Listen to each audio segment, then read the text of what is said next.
Tip-off is just moments away. Now, back to the voice of Baylor women's basketball, Derek Smith.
Blue Devils and play a really strong fourth quarter. The thing that was so impressive about Baylor way back when at the beginning of November in Paris was that they did withstand an early run. They allowed they were close at half, but the third quarter and the fourth quarter especially, Baylor absolutely owned, which allowed them to get that win in Paris. And it was the same thing that we saw against Nebraska on Friday here that got Baylor into this round of 32. That fourth quarter by Baylor, they turned up the defense about several notches and made just enough shots. Well, and let's just say finally started hitting shots, were really good from the free throw line, caused turnovers, just wreaked havoc with the Cornhuskers.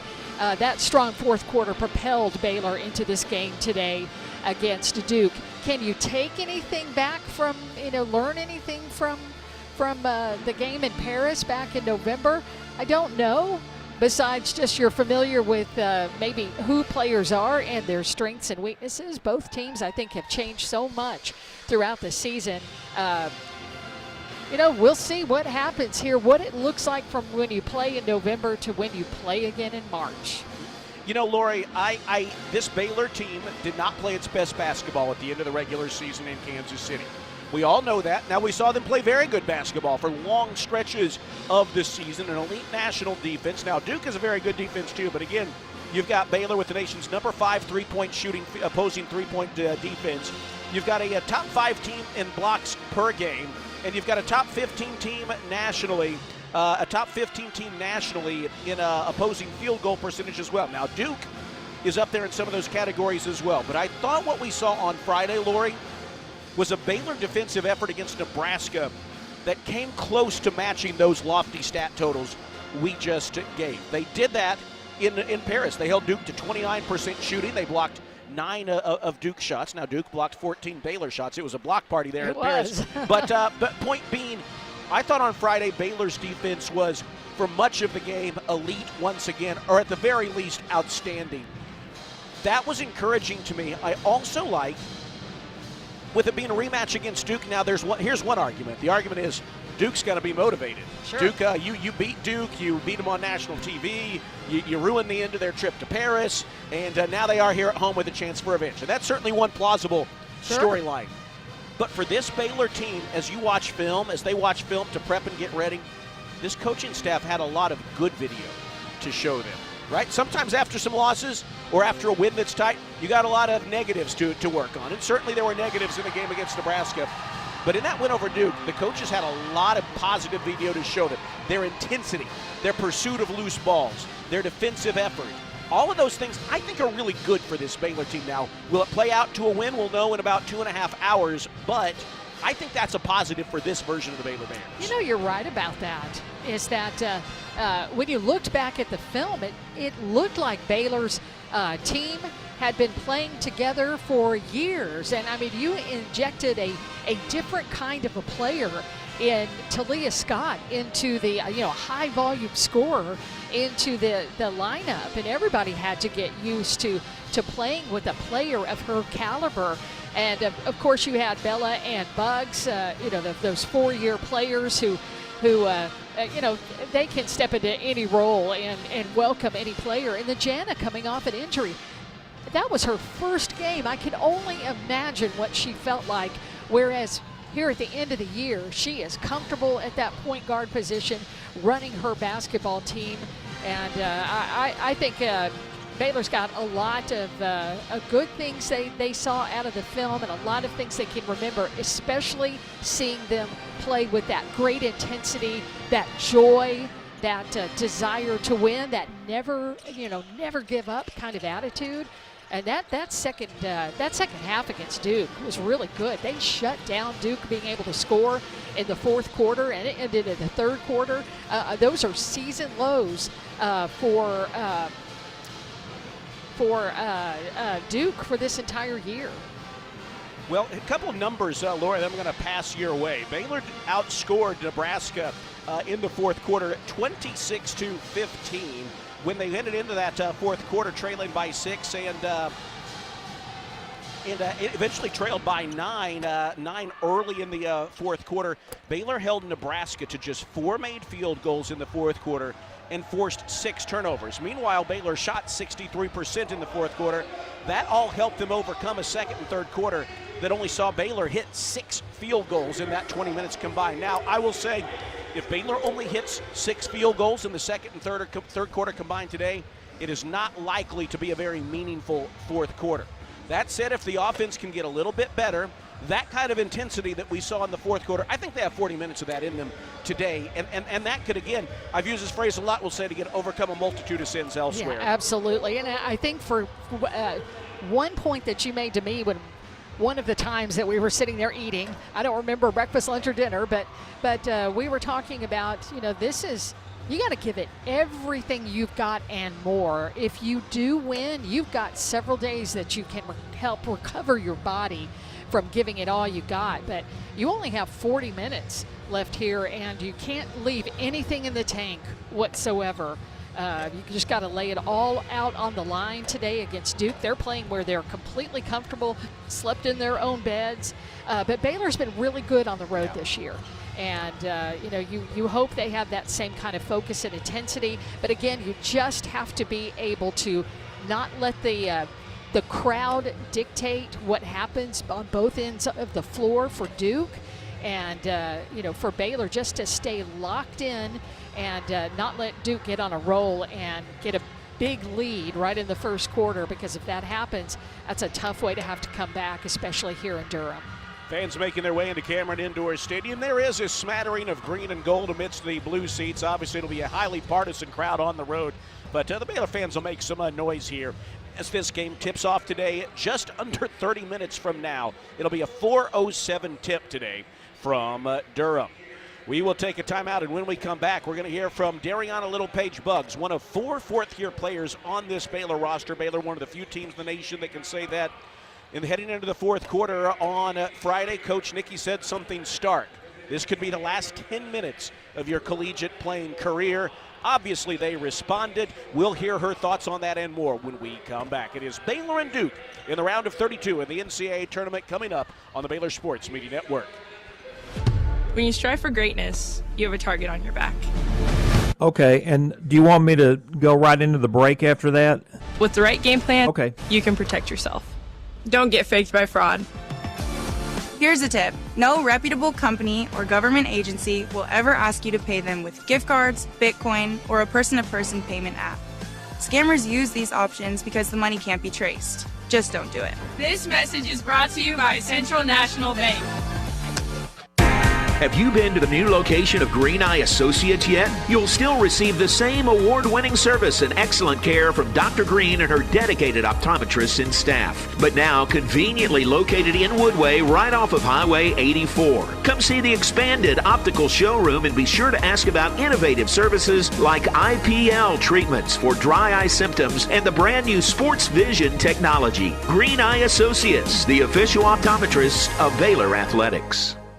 Favorite jeans, favorite shirt. Got Conecuh sausage and I'm firing it up. Yeah, everybody knows it's how I get my grill on. You can smell that flavor up and down the road. It's a little taste of heaven and everybody knows. It's how I get my grill on. Conecuh sausage. It's just a little taste of heaven. Serving Texas since 2007, Magnolia Realty is a full-service brokerage led by expert industry knowledge and a commitment to community. With kindness and integrity at the forefront, every agent is equipped to help you navigate the market and make the real estate journey your own. Whether buying or selling, feel supported with an award-winning agent at your side from first offer to contract and close. Magnolia Realty serves cities including Waco, Dallas, Fort Worth, Austin, San Antonio, Temple. Learn more at magnoliarealty.com. You're listening to Baylor Women's Basketball on the Baylor Sports Media Network.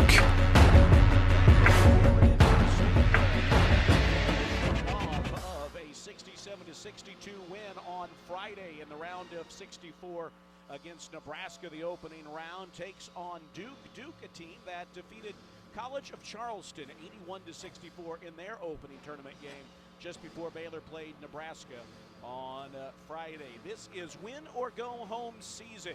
And for some players, there's the chance, you can come back, you can make the tournament games next year. But, Lori, for these seniors, it's not the case. And it's just the kind of gut-wrenching part of all of this, what makes it so exciting. The stakes are so high. And, of course, we get to know these seniors. We see the work they put in. We see what great representatives of Baylor they are, and I think that adds to the nervousness just a little bit, but also the excitement of seeing them step up, like Baylor did in the fourth quarter. We said some of those stats. They outscored Nebraska by 11 after entering the fourth quarter down 6. They were down 9, and the season was on the ropes. It was not looking good, but Baylor responded in a big way. Dariana Little-Page-Buggs picked up her play even more en route to her 14th double-double of the season. Jana Van Geitenbeek hit a big 3 for the Bears. KJ had a monster assist. Bella Fauntleroy, a big block. Kyla Abraham, some big plays in there as well. The veterans stepped up, and you're going to need that again today. Hopefully, Talia Scott emerges from her shooting slump.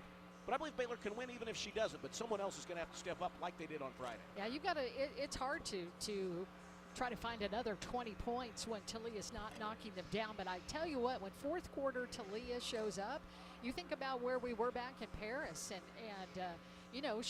she was, I'm sure, understandably nervous playing for the first time in over a year and coming off of an injury and transferring to a new program. But boy, when the fourth quarter came along, we know she can step up, especially when she's able to get a step on defenders and get to the rim, get and one opportunities, or just be able to get to the free throw line, because that makes such a difference, because she has been consistent in knocking down her free throws, and especially in the fourth quarter. I mean, I'll take Talia Scott any day on my team. Love to see her, though, find her shooting stroke today. That'd be tremendous. Well, that would go a long way as Baylor exits the floor to the cheers of the Baylor faithful here, including the Baylor Courtside Players Band here with our Spirit Squad. It's great to have them here. Dariana Little-Page-Buggs among them, a double-double on Friday, and she talked about the challenge of closing that game out with Lori Fogelman. We're with Baylor's Dariana Littlepage Buggs, and Buggs, beginning of the fourth quarter when Baylor was down to Coach Nikki had a message to y'all about this is the last 10 minutes of your career, and how are you going to respond? The team obviously responded well, but what were you feeling in that moment, and what was the impact of that message?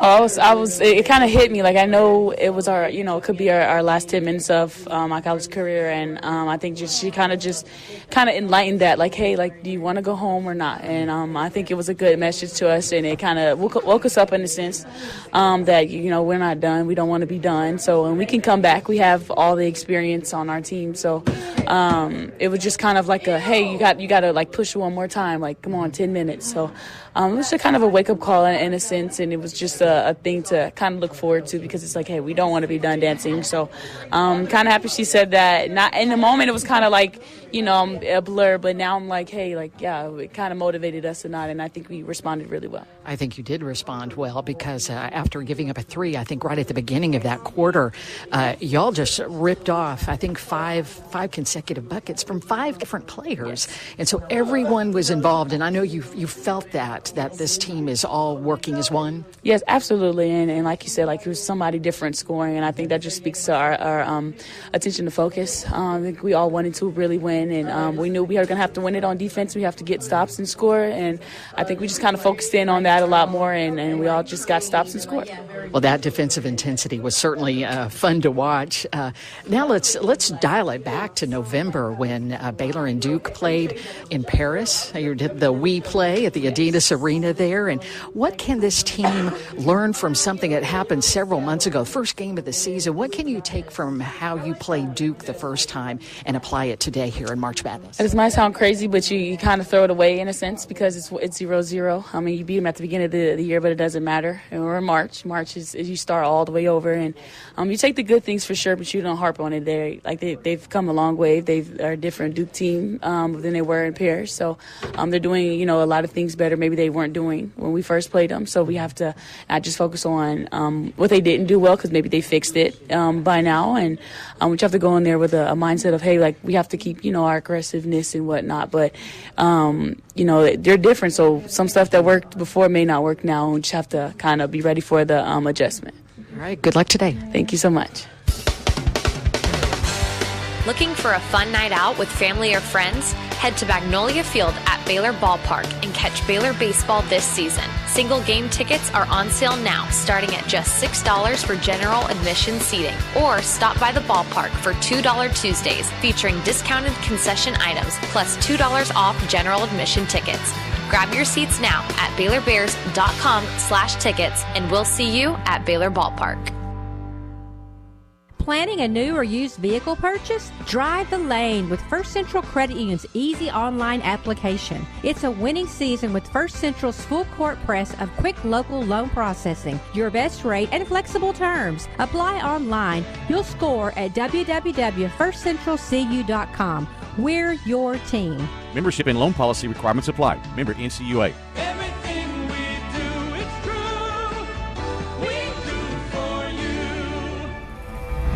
We don't just build trucks. We build something that's meant to last. That's why the 2026 Toyota Tundra isn't just built in Texas. It's built by Texas. Every line, weld, and seal, shaped with the pride, heat, and strength that only Texas really knows. The Tundra is built to tough it out and to take it easy. Built to carry tradition and to make new ones. Built to roll with the punches and to go the distance. Built stronger, built louder, built here. The 2026 Toyota Tundra. Built in Texas, driven everywhere. Test drive at your local Toyota dealer or visit Toyota.com today. Toyota. Let's go places. Feature availability differs based on trim. See Toyota.com for details. You're listening to Baylor Women's Basketball on the Baylor Sports Media Network.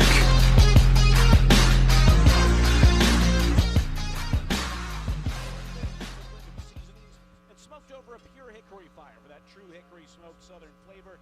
Conecuh sausage is always great on the grill and perfect for tailgating. Pick up a pack and enjoy your family's favorite recipes at any meal of the day. Conecuh sausage, a game day tradition, and the official smoked sausage of the Baylor Bears. Baylor back in the locker room. Duke on the floor right now here on their home court, Cameron Indoor Stadium, getting ready for today's game. A little bit later on, we'll have the starting lineups in this one. Baylor, 25-8 on the year, number 21 in the nation. Duke, also 25-8 on the season, number 8 in the nation. Tip-off is 17 minutes from now. It's just about that time to hear the thoughts of Bears head coach Nikki Colin in anticipation of today's game. Her thoughts straight ahead on the Baylor Sports Media Network.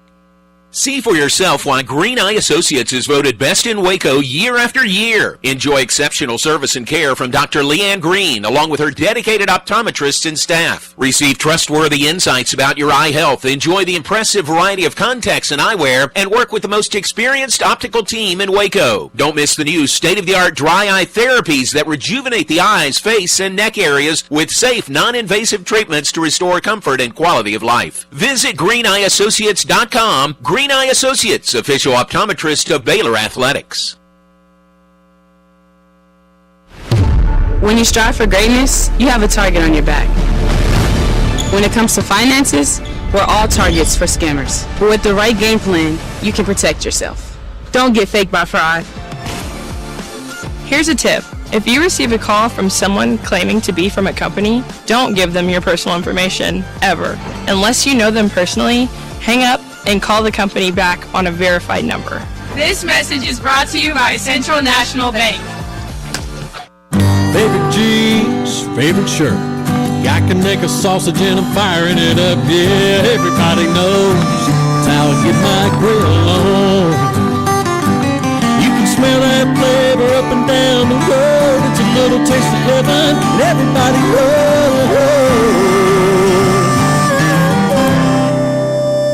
That's how I get my grill on. Conecuh sausage. It's just a little taste of heaven. Hey Baylor fans, Baylor softball season is currently underway. Come be a part of the action at Getterman Stadium all season long with single game tickets. With general admission tickets at just $8, there's no better way to enjoy elite college softball. And if you're coming with friends or family, group tickets are available for $5 each. Get your Baylor softball single game tickets now at BaylorBears.com/tickets. You're listening to Baylor Women's Basketball on the Baylor Sports Media Network. It is Baylor and Duke in the round of 32 in the NCAA tournament today from Cameron Indoor Stadium. It's time for our pregame visit with head coach Nikki Colin. Baylor coming off of a come-from-behind win over Nebraska on Friday to get here. And Coach Nikki, let's look back at that game, particularly that fourth quarter. You hold Nebraska to just 4 made field goals. You forced 6 turnovers, a press. Really, it got to the free throw line. Felt like y'all really dictated the action. How much of that was things like the press and executing that well? How much of that was intensity and focus? Yeah, I think some of it was desperation. I think you play harder when you become desperate. And I think, being up in the press is one thing. Making them uncomfortable is a totally different thing. We could certainly at times look like we're picking up full court, but I think we were very intentional about being aggressive, making it not easy for them to catch it, bringing a double team or the threat of a double team, and I thought we rattled Nebraska in that stretch. And so when our girls lean into their defensive intensity, usually it means good things offensively, and certainly when it got down the wire, I think because we sped them up, we were able to get in transition. And then when we were able to manage, maybe the last 5 minutes in terms of what we wanted out of our possessions in the half court. And I don't think we had necessarily done an elite job ahead of that time, but when the game got close, I thought we executed our stuff and got downhill and got to the free throw line. Well, you may have just touched on the answer to this question, but you think back, kind of crazy that it's a rematch against Duke, which we had so much focus on heading into Paris at the start of the year. If you go back to that win, if you could bottle up 1 or 2 areas that the team did well in that win and bring them here today on the Cameron Indoor Stadium floor, what would they be? Yeah, I think overall defensive intensity, and I think our rebounding. I think we it looked like two teams that were going to spend all day blocking shots and rebounding at the rim. And if you're going to compete with Duke, you've got to compete with them on the glass. And so, that's where it's certainly going to start for us. But we've got to do a good job, around the rim and making Toby Fournier's catches difficult, giving them one shot to the best of our ability, force them to kick it out. If they do get rebounds, they're going to get some. They average 15 points a game on second chance points. They average over 20 points a game off their opponent's turnovers. So you talk about keys to the game. It's do we take care of it? And it's not a full court press where they're turning you over and necessarily turning it into two, but it's aggressive half court mindset. They dig well, they rotate well, and they're super physical. So we have to match that physicality today. It is Baylor and Duke today from Cameron Indoor Stadium. We're visiting with Bears head coach Nikki Colin. And, you think back to that game. Toby Fournier, we knew she was a good player. Obviously, she's now first team All-ACC after a great sophomore season. They've certainly improved since then. Where do you see growth in them, and what do the Bears need to do to counter that? Well, I think, every team this time of year, at that point, they were working Roberson back in the lineup. They had Jaden Donovan. They had huge, aspirations for Emily Skinner. But I think the early season losses for them, they got to basically a rotation, the only players they've got, and they've got 7 players, and they lean in to those 7 players. And so I think over time, Riley Nelson's made a big jump because that's someone that missed, last year with an injury. And so her coming back, her building confidence, they're shooting the ball better from the perimeter. I think that's the biggest difference even between a year ago and now is Duke's ability to score in the 80s when they need to versus always being a grinded-out type of game. I just think when we meet up with them, odds are it's going to be a low-scoring, physical, defensive-minded game. Two of the top defensive teams in the country meeting today here at Cameron Indoor Stadium. Coach Nick, I want to ask you, Talia Scott, game-high 15 points and some big shots and free throws late in the game, but obviously she's not shooting at a percentage lately that she's capable of. How much do you focus on getting her going? How much do you just kind of keep running things the way they are and get her good looks? Yeah, I think by nature of what we do and how we do it, so much of what we do is to get her touches. And so I don't change anything going to her early because we go to her early, we go to her often, and we come back to the well. Because I look at it one way. If she's not shooting well, she's due. And when she's making shots, you just got to play it at a hot hand. So I don't think of it one way or the other. I think it's how this team has had success this year is playing to her and through her. And so nothing will change today that way, Hopefully we play well around her. Looking back, Jana missed a lot of open shots that she's really capable of making. But when you think about someone playing their first game back after a year, she was in that same boat as Riley Nelson and kind of just getting her legs under her. So, we're going to need people to step up outside of Talia. But hopefully, she can break out of that shooting slump that maybe she's been in for 3 games. And that's about it. I think it's been 3 games. Obviously, she didn't shoot it well against TCU, Colorado, or Nebraska, but she's more than capable of any moment of really getting going. Finally, Coach Nikki, it's a 40-minute game. We saw that on Friday, but how important would a good start be, setting a tone early for this team today? I think in this place, certainly playing in their building, not having to use an early timeout to break a momentum type thing is important. But we showed that we could get down to them early and find a way to grind back into it. I think if we focus on possession by possession, getting stops, setting good screens, moving the basketball, you certainly always want to get off to a good start. We got off to a good start against Nebraska, and that didn't mean anything, But, I think certainly you always want your players to build confidence from those early moments. All right, go get them. Thanks very much. Thank you. Bears head coach Nikki Colin with the pregame comments. It is Baylor and Duke coming up today from Cameron Indoor Stadium. We'll have the tip-off straight ahead here on the Baylor Sports Media Network. Hellberg Barbecue is a family-owned business started here in Waco, Texas, and proud to serve the local area. They love to cater all kinds of events, big and small. Serving Baylor and its families is one of their favorite things, and they even ship barbecue nationwide. Check them out while here in Waco or online and support one of Waco's local barbecue restaurants, Hellberg Barbecue. Salt, pepper, and a whole lot of prayer. Hi, I'm Jim Turner at Jim Turner Chevrolet in McGregor. As we celebrate our 10th year anniversary, I want to say thank you to all of our customers. Our dealership is more than a business to me. That's why when you come see us for a reliable new Chevy or award-winning service, we treat you like family. Come see our new collision center, now open to serve you even better for many years to come. Enjoy the game, then come see us at Jim Turner Chevrolet in McGregor. Together, let's drive. Join us April 23rd at the Texas Sports Hall of Fame in Waco for our next Lunch with the Legend, presented by Baylor Alumni Sports Outreach. Our special guest will be Hall of Fame former men's golf coach Mike McGraw as he steps into retirement. It's Thursday, April 23rd, beginning at 11:30 a.m., and tickets are available now by calling 254-710-8300. Join us as we hear from Coach Mike McGraw, presented by Baylor Alumni Sports Outreach.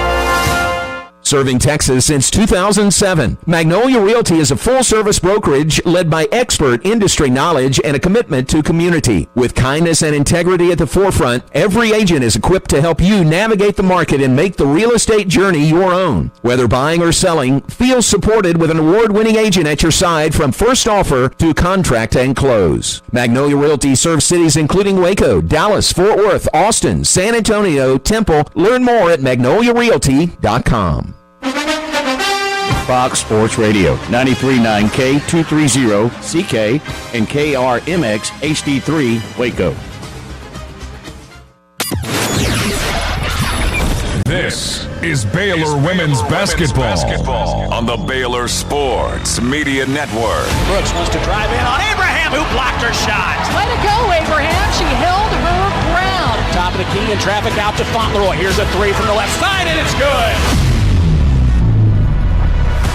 Today's game is brought to you by Central National Bank, proud season sponsor of Baylor Women's Basketball.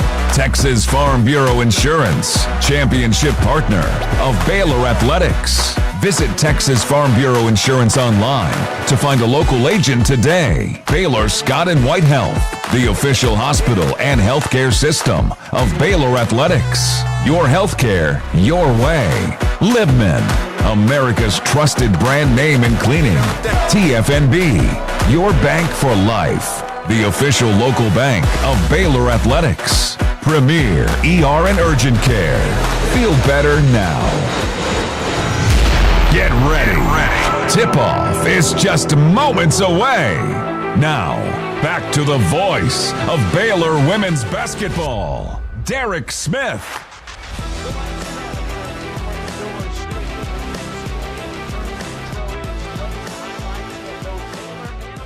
Anticipation of today's game in the round of 32. The winner moves on to Sacramento in the Sweet 16 next weekend. Of course, when it's winner go home time, the loser of today's game is done for the year.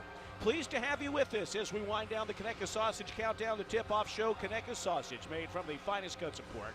Their patented blend of seasonings and smoked over a pure hickory fire for that true hickory smoked southern flavor. Conecuh Sausage is always great on the grill and perfect for tailgating. Pick up a pack and enjoy your family's favorite recipes at any meal of the day. Conecuh Sausage, a game day tradition and the official smoked sausage of the Baylor Bears. Starting lineups being introduced. We'll give them to you in just a moment. We've got our producer Van Goodall back in Waco alongside Lori Fogelman. Derek Smith here with you from the Duke University campus in Durham, North Carolina, where Baylor, the 6th seed, is taking on Duke, the 3 seed. Baylor in their green uniforms today with gold letters and numerals, gold trim. Duke in their white uniforms with their blue letters and numerals and blue trim. Let's take a look at the starting lineups now when it comes to sports medicine and orthopedics. Baylor's Scott and White Southwest Sports Medicine and Orthopedics brings the home team advantage to Central Texans. For Duke, one significant change in the starting lineup since Baylor played them in the season opener. They are out one of their top players, defender Donovan Hunter. Donovan Hunter lost to the year to a lower leg injury at the beginning of the season. And she wasn't as good of a shooter, which Baylor exploited at times in that game, but she was a tremendous defender, which Duke exploited at times in that game. Their forwards are really their stars in a lot of ways, though. Delaney Thomas and Toby Fournier. Delaney Thomas, a 6'3 junior out of Charlestown, West Virginia, 10.5 points, 6.5 rebounds per game. And then Toby Fournier, the first-team All-ACC performer, 6'2" sophomore out of Toronto, 17.5 points, 8 rebounds, 2.5 blocks per game. She is a monster in the post, and while 6'2" is tall, her numbers play bigger than her height even would indicate. And then the guards. Point guard Taina Mayer, the Boston College transfer, Mayer is senior, 11 points, 5.5 assists per game. Riley Nelson moved into the starting lineup in Hunter's place. Riley Nelson averaging 9.5 points per game after missing last year with an injury. And then a Texas native at shooting guard, Ashlyn Jackson. Ashlyn Jackson, 11 points, 4.5 assists per game. So for Duke, it is Mayer, Jackson, Nelson, Fournier, and Thomas. For the Bears, the starting lineup is written out by Nikki Colin. It's what you would expect. The forwards, Bella Fauntleroy, Dariana Littlepage Buggs, and Kirsten Johnson. Bella Fauntleroy had 10 points in the win. It was her 4th double-digit scoring game in her 8 NCAA tournament games. And her stellar defense was a part of things as well on Friday. Dariana Littlepage Buggs picked up her 14th double-double of the season on Friday. And that is for her averaging double-double per game. One of the few players in the nation doing that. And then KJ, Kirsten Johnson, the 6'4" senior at the other forward. The guards, Talia Scott and Jana Van Geitenbeek. Jana Van Geitenbeek, the senior from Greenwood Village, Colorado, 7.5 points, 6 assists per game. That assist total 12th in the nation. And then Talia Scott, 20 points per game for her. She's struggled in her last 3 games, just 3 of 27 from beyond the arc. That's 11% shooting. She is capable of far better than that. She's going to try to pick it up again today.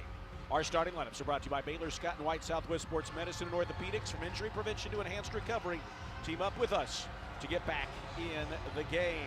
It'll be Fournier and KJ to meet at midcourt for the tip. Lori, Coach Nikki told this team effort is why we won against Duke in Paris.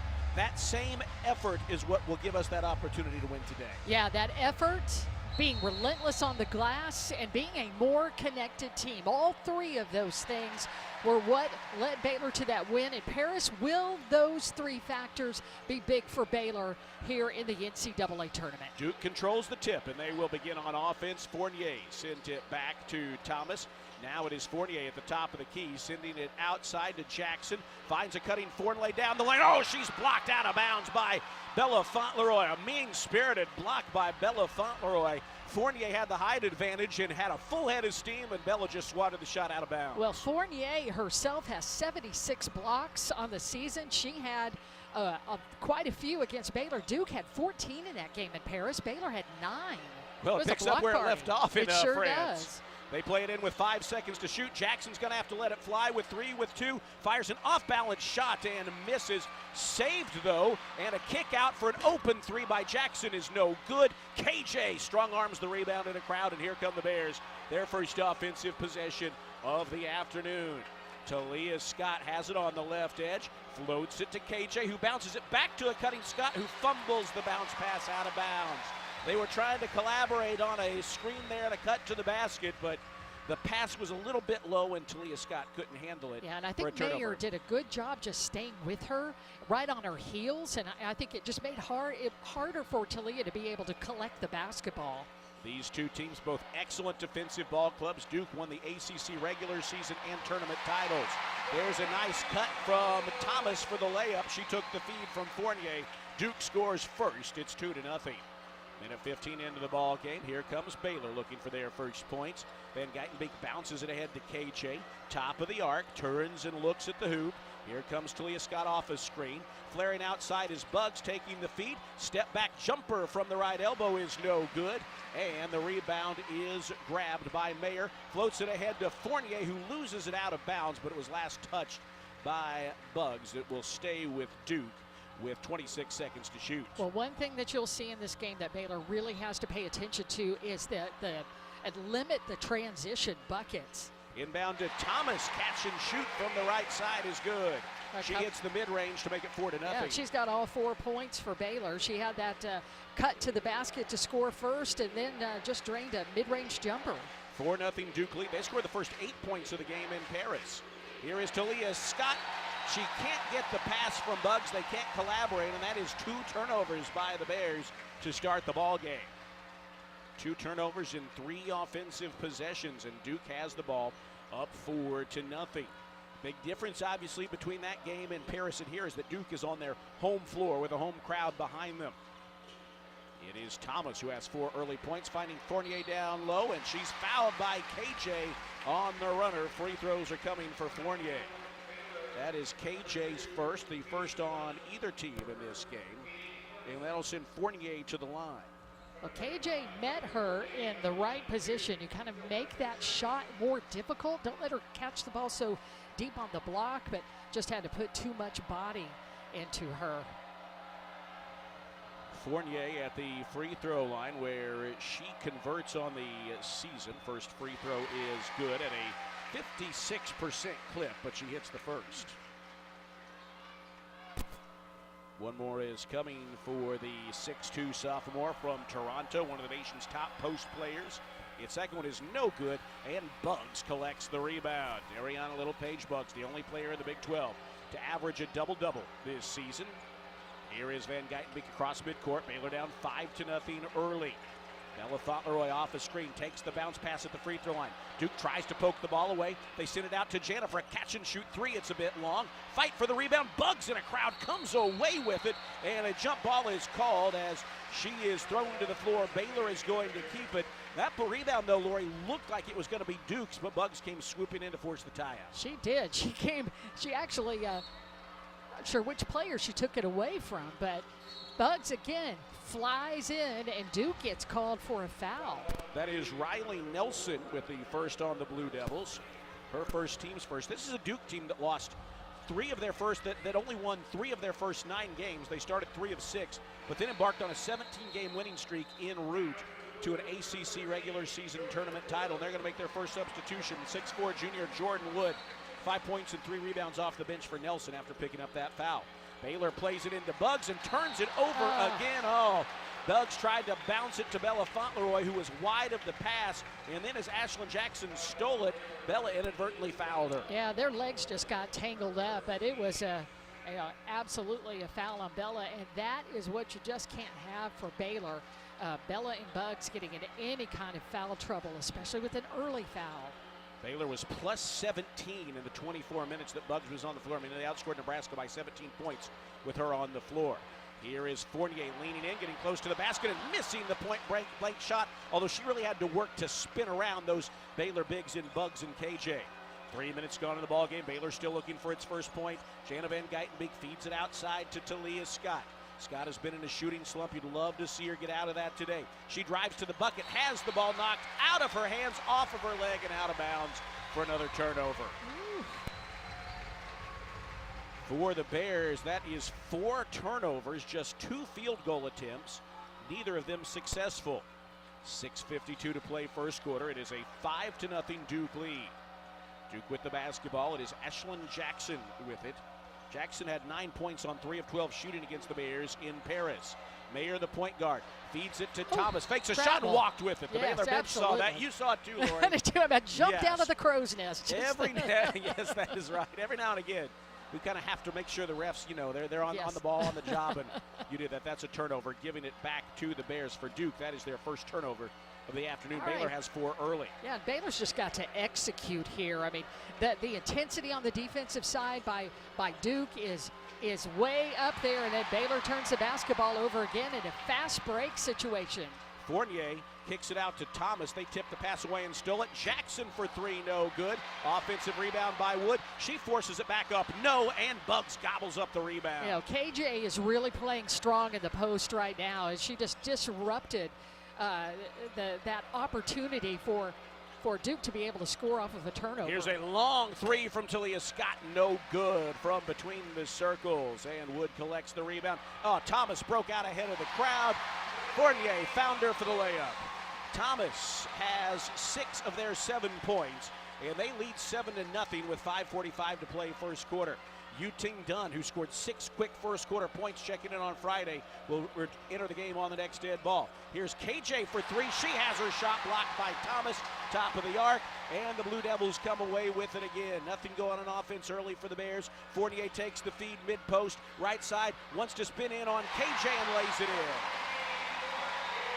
That was a good post move by a good post player, and Duke has a 9-0 lead. They outscored Baylor 8-0 to start the game in Paris. Talia Scott forces a three, and it's no good. Rebound chased down in the corner. Bucks tried to chase it down in the corner. Who touched it last? Duke touched it last, and Baylor will keep it with 5:08 to play in the first. Ariana Robertson checks in for Duke, a San Antonio native. She's had a lot of, fans may recognize that name, she's had a lot of siblings and cousins play collegiate athletics in the state of Texas. For the Bears, Kyla Abraham in for the first time, as is Yu-Ting Dunn. Bella and KJ will take a seat, and Dunn will play it in. Baylor down 9-0 early. Inbound to Talia Scott, way high on the right side. She looks for Kyla Abraham to take the feed, gives it to her. Kyla hands it back. Talia gets downhill, absorbs contact, no whistle, has her shot blocked.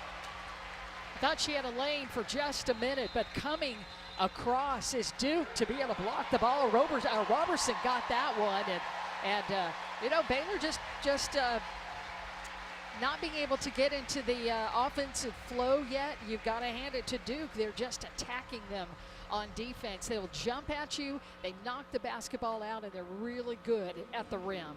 The 2025-26 women's basketball season is presented by Central National Bank, proudly serving Central Texans in Waco, Temple, and Austin. Bank different. Bank Central. Central National Bank. Duke leads at 9-0. 4:56 to play first quarter in Durham on the Baylor Sports Media Network.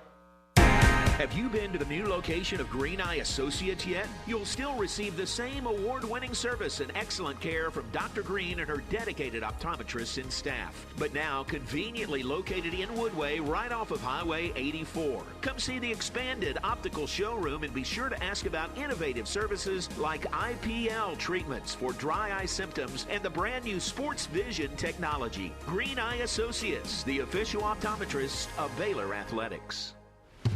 When you strive for greatness, you have a target on your back. When it comes to finances, we're all targets for scammers. But with the right game plan, you can protect yourself. Don't get faked by fraud. Here's a tip. If you get a call saying they're going to lock you in jail for missing jury duty unless you pay a fine, that's fake. Scammers use scare tactics to force you to act without thinking. Just hang up the phone. This message is brought to you by Central National Bank. You're listening to Baylor Women's Basketball on the Baylor Sports Media Network. Duke leads at 9-0 in our first quarter media timeout. 4:56 to play opening quarter of basketball. Delaney Thomas leads all scorers with 6. But Lori, right now, Baylor really just struggling to initiate their offense. 0 of 6 from the field. Baylor has turned the ball over 5 times and then had 2 shots blocked. Now, Duke does that, right? In Baylor and Duke, you are talking about 2 of the nation's top 3 shot-blocking teams, so that's going to happen. But right now, it's just an emblem of a team that's struggling to find their rhythm offensively. And honestly, they've held Duke to 4 of 10 shooting so far, so the defense has not been terrible. But those turnovers are fueling opportunities for the Blue Devils. Yeah, one of the keys, obviously, to this game is. Of course, you got to rebound, but you've got to limit your turnovers. Baylor's turnovers have been really difficult in some games that have just energized. They energize you. They lead to extra possessions. But Baylor's just got to watch out on those live ball turnovers, and you see Duke get out in transition. And I think right now it's an opportunity for Baylor to sit down, get in a huddle during this break, and to be able to remind themselves, match Duke's physicality right now, match their intensity. Maybe right now you don't even have to match. Maybe you have to exceed that and just stay mentally tough right now, because you know this game will be a grind. Maybe there's a reminder, you know what, we got down 8-0 real fast in Paris, and we were able to flip the script really fast. And so right now for Baylor, got the basketball. Let's see what you could do to execute. You've got Kyla Abraham in the game for KJ. And don't forget about Yu-Ting Dunn. Dunn is the one who can really get the ball rolling for Baylor. 9-0 Duke halfway through the first quarter. Baylor to play it in. Van Geitenbeek is having some trouble, and that's a 5-second violation out of the timeout. 6 turnovers now for the Bears, and You know what? Better than throwing it away and fueling another opportunity for them making a live ball turnover, but not what you wanted after that media timeout. Duke with the ball and a 9-0 lead. Van Geitenbeek stumbles backwards after absorbing a bit of a push from Ashlyn Jackson. Here is Mayer giving it up top to Robertson. Robertson off the bench averaging 8 points, 5.5 rebounds for the Blue Devils. Extra pass to Robertson is off her fingertips, but Riley Nelson, or I beg your pardon, Delaney Thomas is there to pick it up. They feed it outside to Jackson, who misses a three, and it's out of bounds to Baylor. Well, the good thing is that right now Duke is not able to knock down those threes. They are 0 for 3 from beyond the arc, and they've had second chance opportunities with those. Baylor got their hands all over the basketball on that possession. The ball kept going back to Duke. So Baylor weathered a storm. Let's see if they can just go score. I know that sounds so obvious, but it is. Here is Buggs bouncing it outside to Van Geitenbeek. Jana into a crowd, feeds it back out to Buggs, drives left side of the lane, tries a mid-range jumper, and it's good. That's what you needed. You needed Buggs to be able to clear a little space. She's so good getting in the defender's face, but then taking that step back, and Baylor is on the board, down to Duke 9-2. Robertson drives to the bucket at the other end, has her shot blocked by Buggs, gets it back, misses the glasser, and Buggs collects another rebound. Great possession there by Buggs at both ends of the floor. It's a 9-2 Duke lead. Baylor with the basketball, 3:40 to play first quarter. Coach Nikki shouting instructions to Jana Van Geitenbeek. She pops a jumper, has it blocked. Buggs, though, to collect the loose ball and lay it in. And then Baylor gets it back as Robertson stepped on the line trying to inbound. Well, we'll take, whatever happens for Baylor in the positive column, we will take it, especially a turnover that you didn't even have to cause. Buggs has all 4 of Baylor's points. Baylor down 5, though, early. Jana having trouble getting it in and tries to bounce it off of the leg of Mayer, but Mayer picks it up, finds a transition opportunity for Jackson, who hits the 3. Lori, that's something to watch. Baylor allowed them to shoot 8 of 19 in transition in Paris. Otherwise, Baylor held them to just 22% shooting in the half court. Boy, it's a 12-4 Duke lead. Point off of a turnover that it wasn't even caused by Duke. Here's Van Geitenbeek taking the handoff, top of the arc, 10 to shoot, drives into a crowd, tries to feed it out to Buggs, and that's another turnover. Duke is really making it hard for Baylor to get things going offensively. Transition 3 for Fournier, no good. It's off the back of the rim, out of the back of the backboard, and out of bounds to Baylor. Ella Brow, who has played half of her minutes on the season in the last 2 games, is in for the Bears with the injury to Markayla Johnson. Brow, the SMU transfer, has seen her minutes pick up, and she's acquitted herself very nicely. The numbers haven't been huge, but she has 10 assists against just 3 turnovers. And generally a positive plus-minus, just her effort on the floor. Buggs showing some determination. Mid-post left side, forces up a shot, but she's called for a travel. Fournier with good defense there. It'll be Duke basketball. Boy, too many turnovers here early for the Bears. 2:33 to play in the opening quarter. Baylor trails Duke 12-3. Yeah, Baylor has turned it over 9 times. Ugh. And Baylor's lucky that Duke only has 6 points off of those, but one of those was that transition 3. Here's a drive by Mayer, met and blocked by KJ. Oh, and then a hustle play by Mayer as the ball was about to go out of bounds. She dove, saved it, threw it off of Abraham to maintain the possession. Yeah, that's what Jana Van Geitenbeek was trying to do a moment ago, but that got right in the midsection of Abraham to go out of bounds off of Baylor. 10 seconds to shoot for Duke. Jackson to the free throw line, lobs it down low. Fournier lays it in. Fournier with the score, and Duke has a 10-point lead. Yeah, 2 minutes to play first quarter. Again, points off of turnovers as well. That was another one.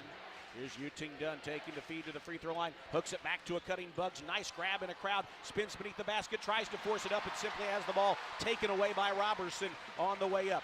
Duke is smothering Baylor defensively and moving out in transition. Fournier can't handle the bounce pass, but she chases it down. Gives it outside to Wood. 95 seconds to play in the first quarter. Duke with the ball and a 14-4 lead. Here's a bouncer to Fournier. Finds Jackson, top of the arc, Feeds Wood in the corner. Fournier, good position down low, left block. Good defense, though, by the Bears. She misses, but Robertson is there to chase down the rebound and lay it in. Rebounding to key. Baylor out-rebounded them in Paris. You can't give them extra opportunities, but Baylor did there, and it's a 16-4 Duke lead with 1 minute and 5 seconds to play in the first quarter. Brow feeds it outside to Talia Scott, who's off to another cold start offensively. Abraham, left elbow, lobs it outside to Talia Scott. 10 seconds to shoot, under a minute to play in the first. Scott, full head of steam, drives inside, fouled on her way to the bucket. Free throws are coming. She will try to get her first points of the game at the free throw line. Missed her first 3 shots, including a pair of threes. But she's going to go to the line after being fouled by Fournier. That is Fournier's first in the team's second. Duke has scored 7 straight points over the last 2.5 minutes. Baylor has gone 2.5 minutes without a point, as that run would indicate. Well, Talia Scott, one of the nation's top free throw shooters, just under 90%. But boy, you just want to see her get her rhythm back on the floor. She hits the first free throw. Lori, she has hit just 3 of her last 29 three-pointers, and she has hit she is over her last nearly 100 shots, shooting just 26%. Yeah, even watching her during practice, she was hitting those mid-range jumpers, but the 3 ball was just, it was hard to find the net. That one snaps through the net, and it's back to a 10-point lead now for Duke. Well, it's not been a good first quarter, but Baylor could try to close it positively. It's a 10-point Duke lead. It's 16-6. Here is Mayer, the point guard, feeding up top. There's a whistle away from the ball, and a foul is going to go against the Bears. Ella Brow called for a push on Thomas in there. Well, That's obviously, that was a mismatch, and they were going immediately inside to Thomas. And I think Brow just sacrificed herself there to stop the basketball. Inbound to Robertson, out to Mayer. Mayer pushes it perimeter right to Jackson. 34 seconds to play in the first quarter. 21 seconds between the clocks. Extra pass up top. Wide open 3 for Mayer is no good. Rebound back tap, though, to Jackson. Steps into a 3. She misses that one. And Dunn collects the rebound. Baylor can play for the first quarter's final shot, down 16-6. 15 seconds to play. It is Talia Scott, middle of the floor. She's going to drain some clock and then start a move. We're down to 9, down to 8. She drives to the top of the arc around an Abraham screen. Left side, step back, long range. 2 is perfect with 2 seconds left. Duke plays it in and won't clear a shot. Well, Baylor did get a good close to the quarter in the final minute, getting a defensive stop on Duke and a jumper, the first field goal to fall for Talia Scott. For Talia, also, they had a switch on that one, but I tell you, Talia just gave herself a little bit of space, but she was dead on with that shot just inside the 3-point line. That's a big basket for Baylor to get it down to an 8-point lead by Duke. So I think it's just mentally sometimes when it's you go from double digits back to single. Duke 16, Baylor 8 at the end of 1. You're listening to Baylor women's basketball in the NCAA tournament on the Baylor Sports Media Network.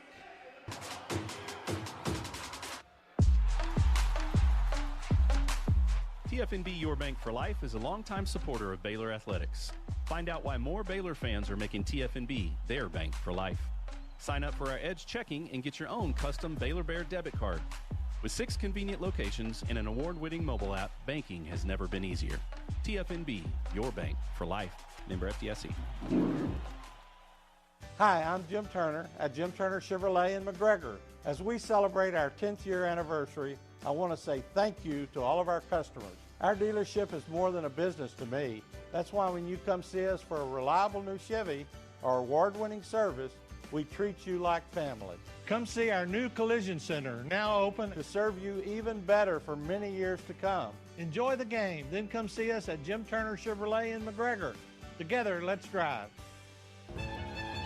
You're listening to Baylor Women's Basketball on the Baylor Sports Media Network.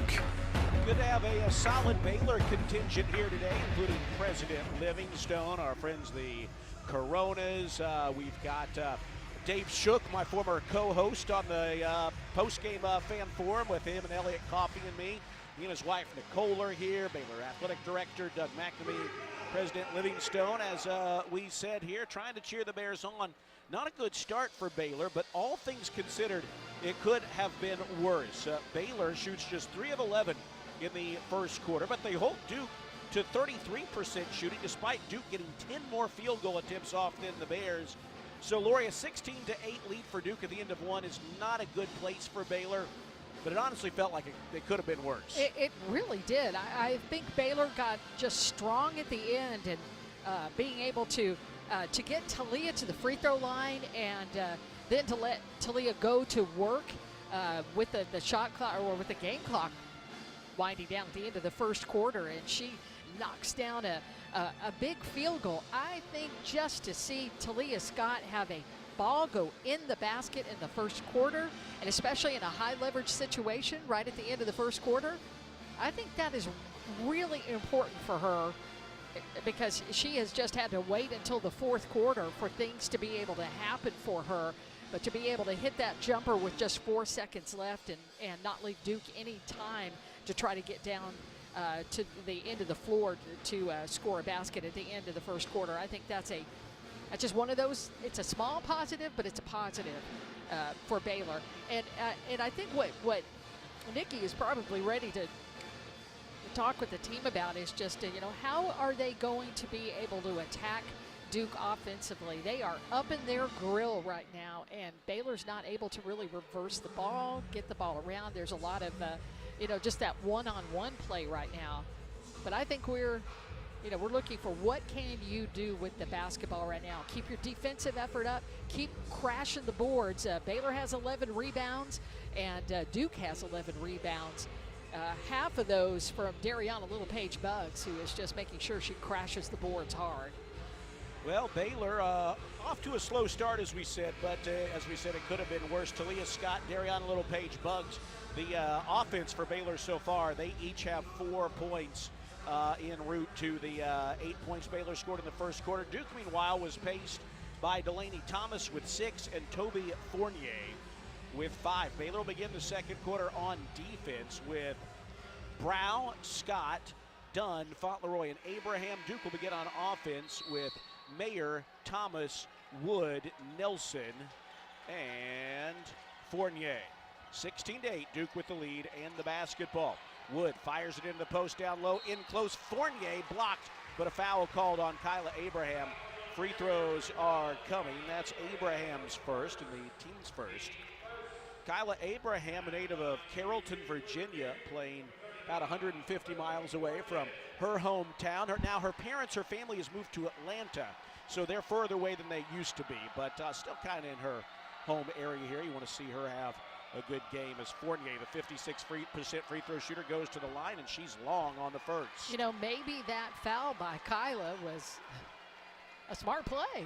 Yeah, it's not the worst. You really made it hard for Fournier, who was deep in the on the block, to be able to score, and she misses both free throws. And not only does she get the foul to force Fournier at the line, Kyla Abraham pulls down the defensive rebound. At the moment, Baylor and Duke tied on the boards at 11 apiece. Here is Bella Fauntleroy, top of the key, needs a teammate to come and help out. She's dribbling the shot clock away. Talia Scott comes and gathers the pass away. She thinks about a three, now wants to drive, forces up a tough shot, no good. Gets the rebound tip back to her, bounces in the paint, tries a tough follow away and has it blocked. Well, not the best decision to go back up with it. I think Talia could have just turned around. She could have found someone on the outside, and I think that's what Baylor basketball preaches. And we've got a whistle away from the ball, and it's going back Baylor's way. Delaney Thomas is called for the offensive foul, her first, team's first. And she just bumped Ella Brow. And Bella is going to play it into Talia Scott. Baylor down 16-8. Neither team has scored in the first minute of the second quarter. Talia Scott has the ball knocked away off her leg and out of bounds. Oh, harassing defense there by Delaney Thomas, and that is 10 Baylor turnovers. Baylor has made just 3 field goals here in the first 11 minutes, and it's just hard to get the offense going when you're not getting looks at the basket. Riley Nelson comes and takes the feed. Talia Scott all over her defensively. Baylor forces Robertson up near midcourt, finds Fournier, who drives to the bucket and misses the runner in a crowd. Kyla Abraham swallows the board and gives it off to Talia Scott. Baylor down 16-8, a minute and a half into the second quarter. Jumper from the free throw line is good. Talia Scott pops off the dribble and knocks it down. She has 6 points, and it's a 6-point ball game. Quick pass, low post to Fournier. Has her shot smothered up by Abraham. That's a jump ball call, and it's going back Baylor's way. Boy, what an effort there by Kyla Abraham to get all ball and just snuff out that great player in Fournier. Yeah, the last time that Fournier got the ball that deep, Kyla fouled her, but that time she just kept her arm straight up and just put the big paw on the basketball, got the tie up and the ball back to Baylor. Going back to the first quarter, Baylor now on an 8-0 run. Here is Bella Fauntleroy driving, splitting the defense, puts up a wild shot out of bounds, and it is Duke basketball. You know, it's a 6-point game, Lori, and I don't think we've seen anything resembling. Just to be blunt, the offense has not been coherent for the Bears so far, and yet it's a 6-point game. Still, you're giving Duke too many opportunities. Ashlyn Jackson to the top of the key. Kicks it out to Riley Nelson. Back to Jackson, the Texas native from down near Beaumont. 10 seconds to shoot for Duke. Nearly a turnover, but Wood grabs in the pass, fires it off to Jackson, drives in the post, has it poked away, fires up a wild off-balance shot, no good, doesn't draw iron, right into the hands of Kyla Abraham. Here comes Talia Scott. She really wanted to pop a three, but Nelson was with her defensively, so she spins to the hoop but can't finish the runner. Oh, thought that she might have that there. Duke back the other way with it, up 16-10. Pass outside to Jackson. Brow on her defensively. Jackson directing traffic. Fournier comes and gets top of the key, gets downhill, hooks it underneath to Thomas, and Thomas is, fouled, and they give her a very generous continuation for a chance at a three-point play. Well, that snaps the string of Baylor points at 8 straight. You know, if you wanted to call the foul, that foul came before the shot. I thought that was a very, very generous continuation, as if to say it should not have been a shooting foul. Yeah, and then, A foul called on Kyla Abraham, her second, team second. That's like what an NBA star gets. Yeah, that's Thomas ended up clearing out Talia. But anyway, that doesn't matter. She hits the free throw. Delaney Thomas, a 73% shooter, hits the first. Duke is 2 of 5 from the line early. 19-10, Duke by 9. 3 minutes gone second quarter. Jana Van Geitenbeek back in for Ella Brow. Has it high on the right side. Talia Scott gets it on the Coach K Courtside on the far side of this Cameron Indoor Stadium floor. Talia Scott, left edge dancing, bounces mid-post to Kyla Abraham, and Riley Thomas forces a jump ball, giving it back to Duke. You just cannot, you can't hesitate inside. You can't. I mean, you had Talia Scott right in Kyla's sight. She could have just shot that basketball at her, but a clean 3-ball look for Talia Scott. Instead, it's Duke's basketball. Baylor is 4 of 15 from the floor to start the game. Duke is 8 of 25. It's a 19-10 Blue Devil lead. 9 points, not their biggest lead. Here is Jackson firing at left edge to Nelson. She looks inside for Thomas, feeds it across to a backdoor cut for Fournier, who glasses it home. She was able to get past Dunn there and give Duke a 11-point lead once again. They've led by as many as 12. Here's off the dribble, a 3 from Talia Scott. Bricked that one. And the rebound is grabbed by Fournier. Pass down low to Thomas. She had good position and then tries to throw it back in, trying to save it. It's tipped by Abraham, taken away by Scott. Feeds it ahead to Jana Van Geitenbeek. The pass led her too far. That's another turnover. Boy, to finally force Duke into a turnover. They've turned the ball over only 4 times, but Baylor has not been able to do anything with it as far as scoring goes. 0 points off of turnovers. Baylor, meanwhile, just had its 13th turnover. Duke has 10 points off of those, and Duke leads by 11. Yeah, that's the majority of their lead. Turnovers can just, again, extra possessions and extra opportunities. Here is a feed to Nelson down low. It is Fournier missing in close. A lot of contact. She wanted a whistle, so the Duke fans, they did not get it. Baylor back the other way. Scott around the screen, has a little room. Now drives inside and loses the basketball. Trying to do too much with the basketball right now. Run your offense. And, you know, Talia is a big part of that, and she knows that. Baylor steals it back, though. Yeah, but get it within the flow, right?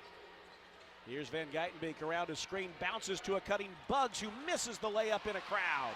Rebound batted around, controlled by Mayer. They're out and running in transition for a Jackson layup, and it's a 13-point Duke lead. We are 15 minutes into this game. Baylor has just 10 points, and honestly, they're not doing a bad job on Duke defensively, but the offense isn't doing anything. Oh, here's KJ cutting to the bucket and laying it in. Good find by Buggs. KJ just played great defense just a moment ago. Baylor getting back quickly in transition. 4:52 to play, first half. Baylor trails Duke 23-12. Mayer inside the paint, forces up a one-hander and hits. She kind of shot-putted that in the bucket, and it's 25-12. Van Geitenbeek splits the defense, bounces to Buggs. She has a lane to the bucket and can't finish in close. Offensive rebound by KJ, but she's stripped of it. Here comes Duke in transition. Nelson off and running, and she misses the runner. Offensive rebound, though, by Mayer. Passes out to Fournier. She can shoot the three, and she hits it.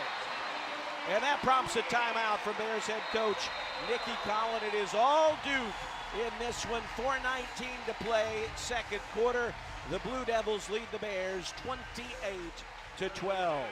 We'll take a timeout here in just a moment. Take a timeout here, and as we do, we remind you that this broadcast of the NCAA Division I Women's Basketball Championship is authorized under broadcast rights granted by the NCAA through Westwood One. It's intended solely for the private non-commercial use of our audience. Any reproduction, retransmission, or other use of this broadcast without the express written consent of the NCAA and Westwood One is strictly prohibited. Duke 28, Baylor 12, 4:19 to play, second quarter on the Baylor Sports Media Network.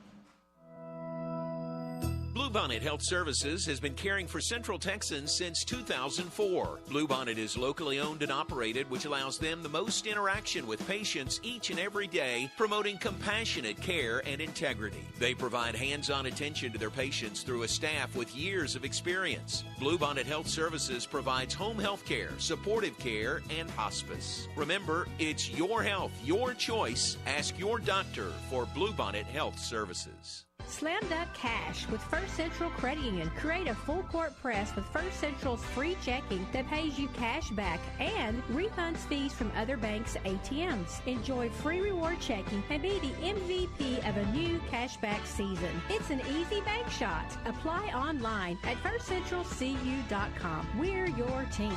Everything we do, it's true. We do for you. Eligibility and qualifications apply. Member NCUA. You're listening to Baylor Women's Basketball on the Baylor Sports Media Network. Well, Baylor trying to find some sort of offensive flow here, trailing Duke by 16 points with 4 minutes and 19 seconds to play here in the opening half of basketball. Duke leads it 28-12. Too many turnovers for the Bears, 14 of them leading to 10 Duke points. Duke has turned it over 5 times, and Baylor has not converted those into points. Right now, you look, Talia Scott, 6 points on 2 of 9 shooting, 5 turnovers. Unfortunately, her slump that she is in continues. She's still trying to find her rhythm here. Meanwhile, 3 turnovers apiece for Dariana Littlepage Buggs and Jana Van Geitenbeek. And right now it just feels like, Laura, you said it during the break, everyone's trying to force it a little bit, do things one-on-one, and they're just not getting into the flow of the offense.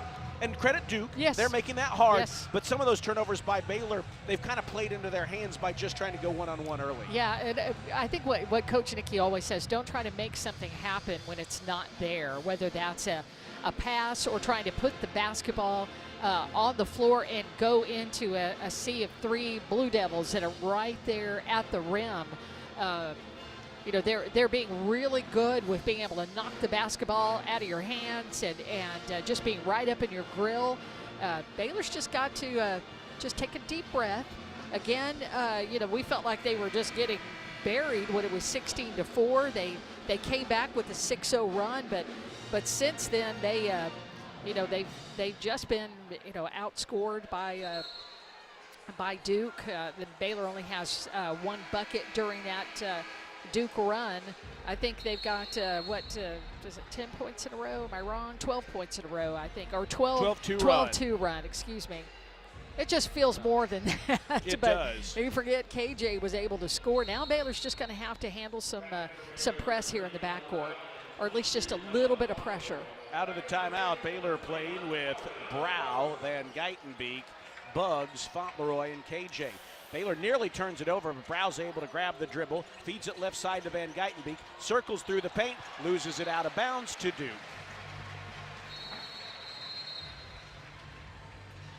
I mean, the live ball turnovers have just been shocking in this game.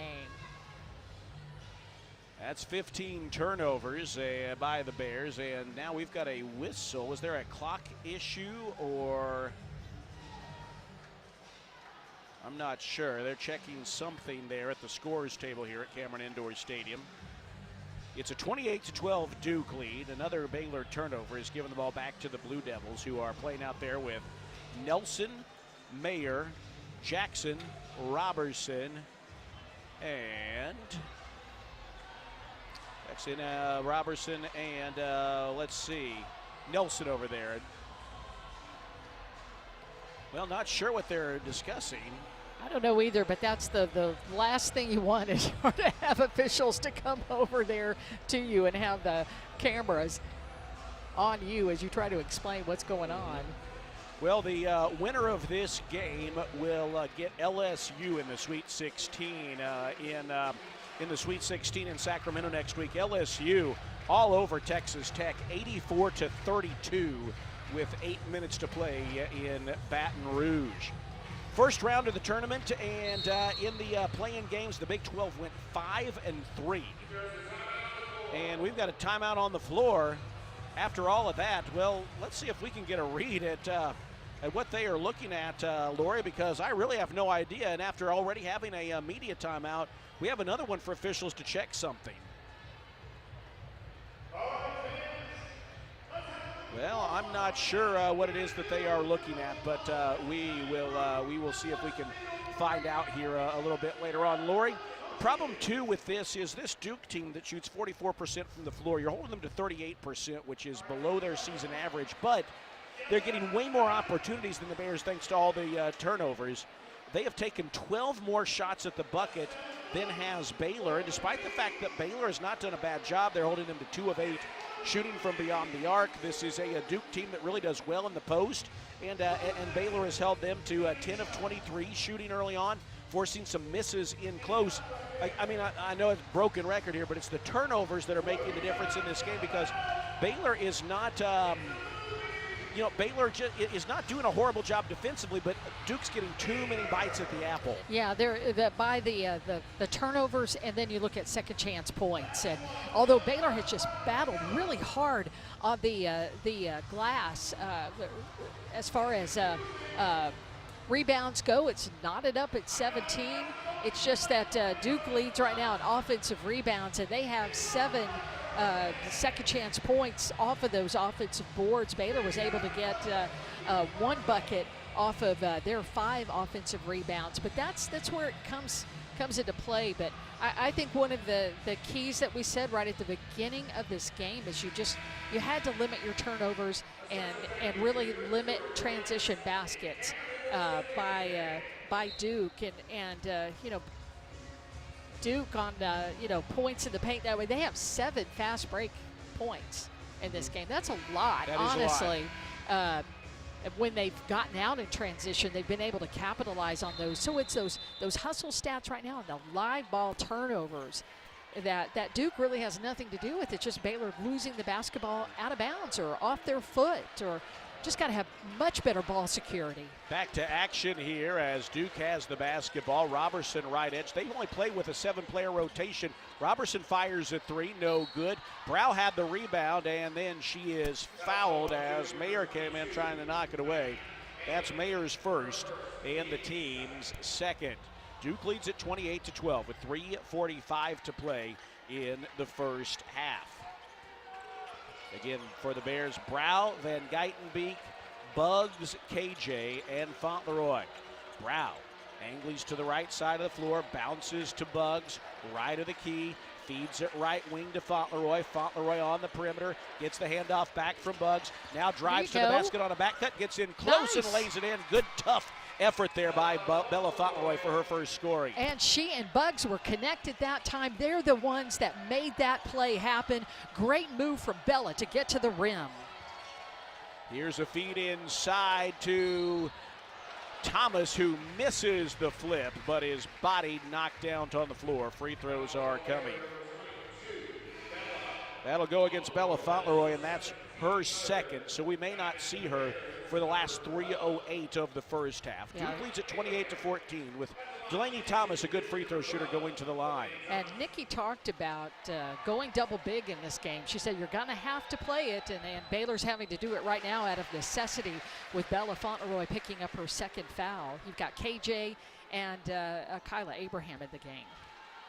Thomas hits the first. She's got one more coming. It is up, and it is good. Thomas, a junior, 11 points, 6.5 rebounds per game for Carol Lawson's Duke Blue Devils team. Inbound to Ella Brow. Baylor down by 16. This is Duke's largest lead of the game. It is Van Geitenbeek finding Abraham down low, and Abraham traveled, starting her move in the post. That gives it back to Duke. Unfortunately, it feels like a broken record right now. Fournier hit the floor. Beg your pardon, that was not Thomas who hit the floor there, but she will exit. Fournier checks back in. Fournier leads all scorers in this game with 10. In fact, she is the game. Actually, I beg your pardon, Thomas leads with 11 after those free throws. Fournier with 10. They're the game's two double-digit scorers. Jackson across midcourt with Brow guarding her. Under 3 minutes to play first half. It's a 30-14 Duke lead. Buggs harassing Wood between the circles. Knocked away, barely saved from a backcourt violation by Fournier. They're still way out on the perimeter with 8 to shoot. They kick it in the corner to Wood. Extra pass to Jackson with 4, with 3. Robertson finds herself all alone beneath the bucket to beat the shot clock for a layup, and it's an 18-point Duke lead. Ella Brow hounds it off to Jana Van Geitenbeek, racing back the other way. Jana gets it back, lets the 3 fly. It's no good. Rebound out of bounds to Duke. Well, Baylor is 0 of 6 from beyond the arc. Duke is 2 of 9. Neither team shooting the 3 well. Right now, Baylor desperately needs some of these jumpers to fall, and they're not. Duke plays it in. They can push the lead to 20 or more with a bucket here. It's Mayer between the circles, wants to drive on Brow. Fournier sets a screen. Fournier takes the feed. No, she doesn't. Oh, Jana nearly had the interception, lost it. Fournier got it back and is fouled on her way to the bucket. Free throws are coming. That's KJ's second. It is Baylor's fourth. Duke still has a couple fouls to give, and Fournier goes to the line. 56% free throw shooter, who is 1 of 4 today. Kaylin Nelms will check in for the Bears, the sophomore from Miami. 4 points, 3 boards per game off the bench for Baylor. Fournier to the free throw line. Good student section here for Duke. First free throw is flat, short. One more coming.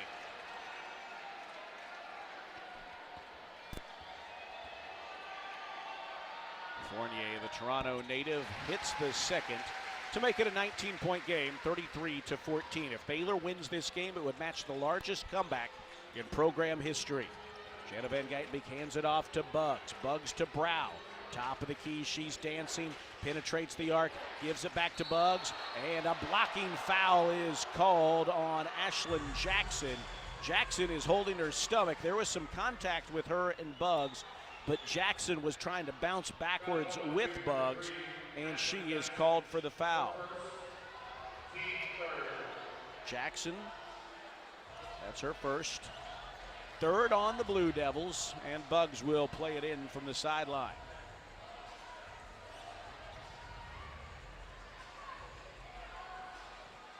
Minute 45 to play in the first half. Buggs floats it in to Ella Brow. 18 seconds to shoot. Bugs, couple dribbles, hands off to a cutting Van Geitenbeek, looks to attack, gets inside, feeds it to Bugs, who steps into a free throw line jumper but leaves it short. Rebound hits the floor. It is grabbed by, that is Wood out there. They feed it across to Mayer, inside to Fournier. Wood open in the corner, takes the feed but misses the three, and then Baylor has a great look at the rebound but knocks it out of bounds.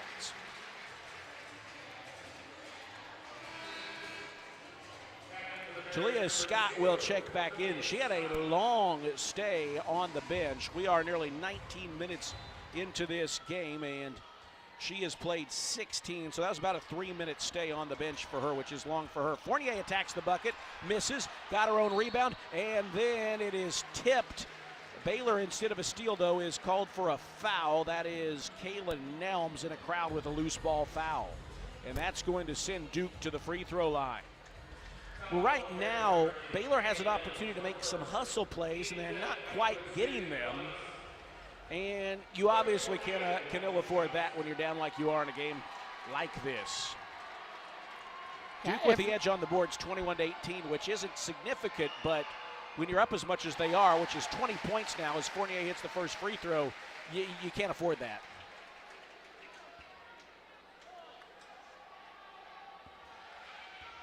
One more coming for Fournier, and she hits them both.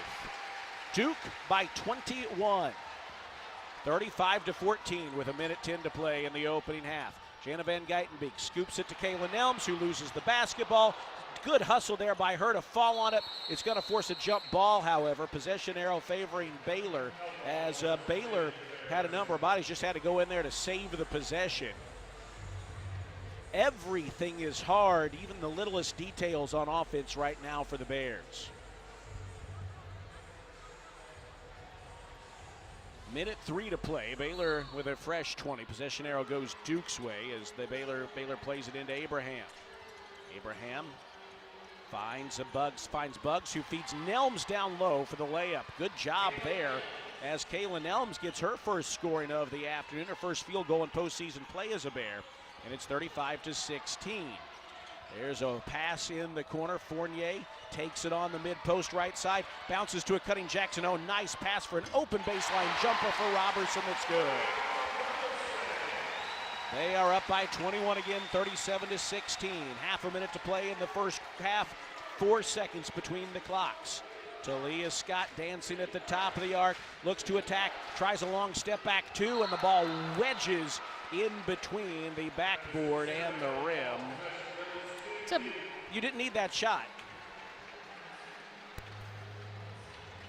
It's a 21-point Duke lead. The possession arrow goes their way. That's actually kind of a break for the Bears, as Baylor will have the ball to start the second half unless there's another tie-up.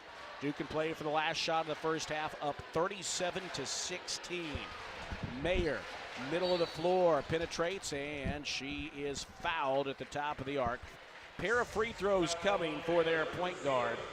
Mayer, an excellent free throw shooter, 88%, and that is Talia Scott on the foul for the Bears. That's her second, and Mayer will go to the free throw line. First time today for her. Duke is 7 of 11 from the stripe, and the first free throw is good.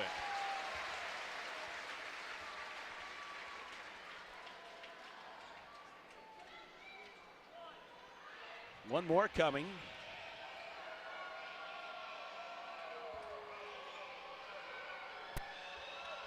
It's up and she missed it, but Duke chases down the rebound. They'll get the last shot. No, Bugs intercepts the pass. She will let it fly from beyond midcourt. It's short as the first half draws to a close. Well, a nightmarish first half for the Bears here in the round of 32 in the NCAA tournament. Too many turnovers fuel Duke's offense, and they lead at 38-16 at halftime. Our Nissan halftime report is coming up straight ahead. We'll have first half stats, other scores from the NCAA tournament, and we will get you ready for the second half of action here in Durham. The Bears have their work cut out for them. They need to pull off the largest comeback in program history to advance to the Sweet 16. Halftime report straight ahead here from Durham on the Baylor Sports Media Network.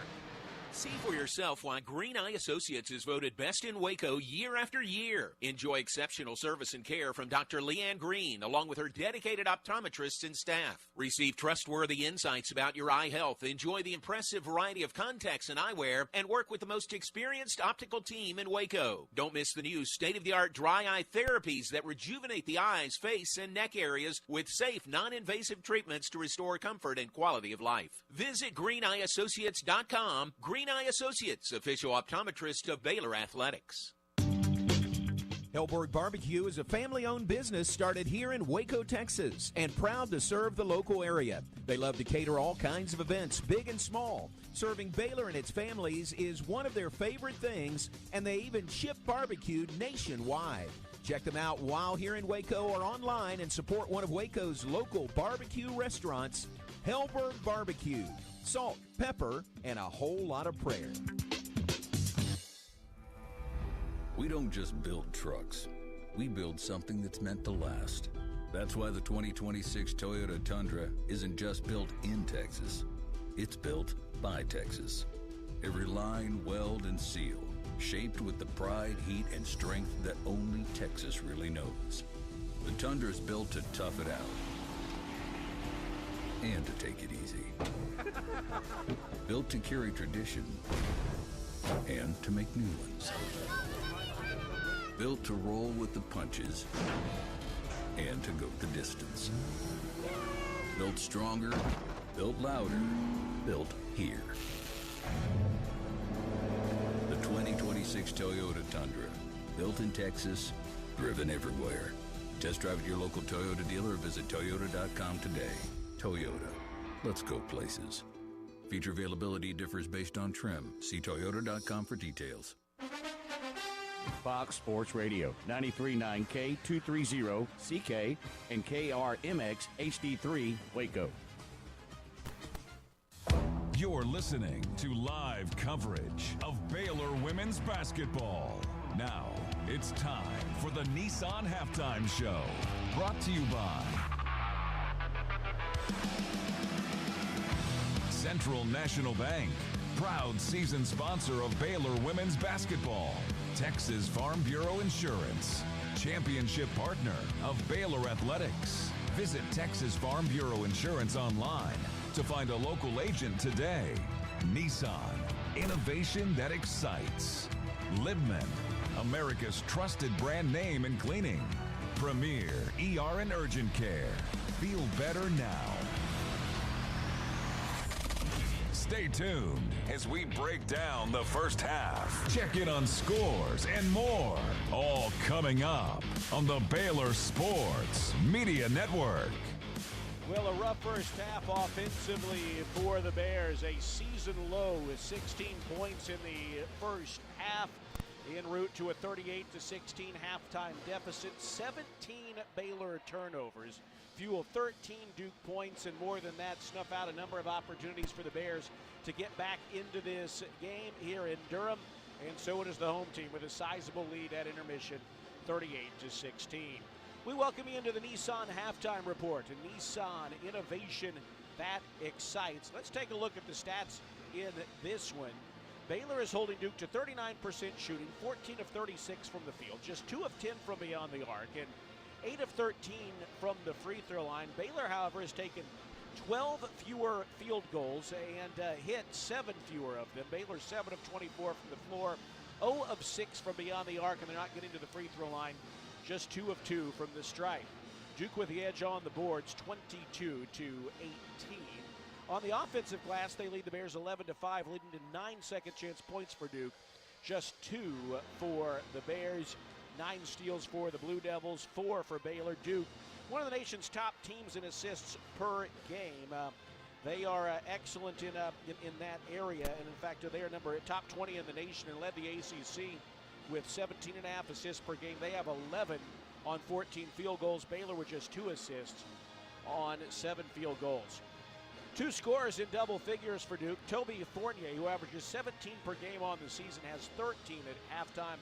Baylor's done a decent job against her, 4 of 11 shooting, though, despite that point total, and she's 4 of 8 from the free throw line. Delaney Thomas, though, very efficient, 11 points on 4 of 4 shooting, and 3 of 3 from the free throw line. Ariana Robertson has 6. Ashlyn Jackson has 5.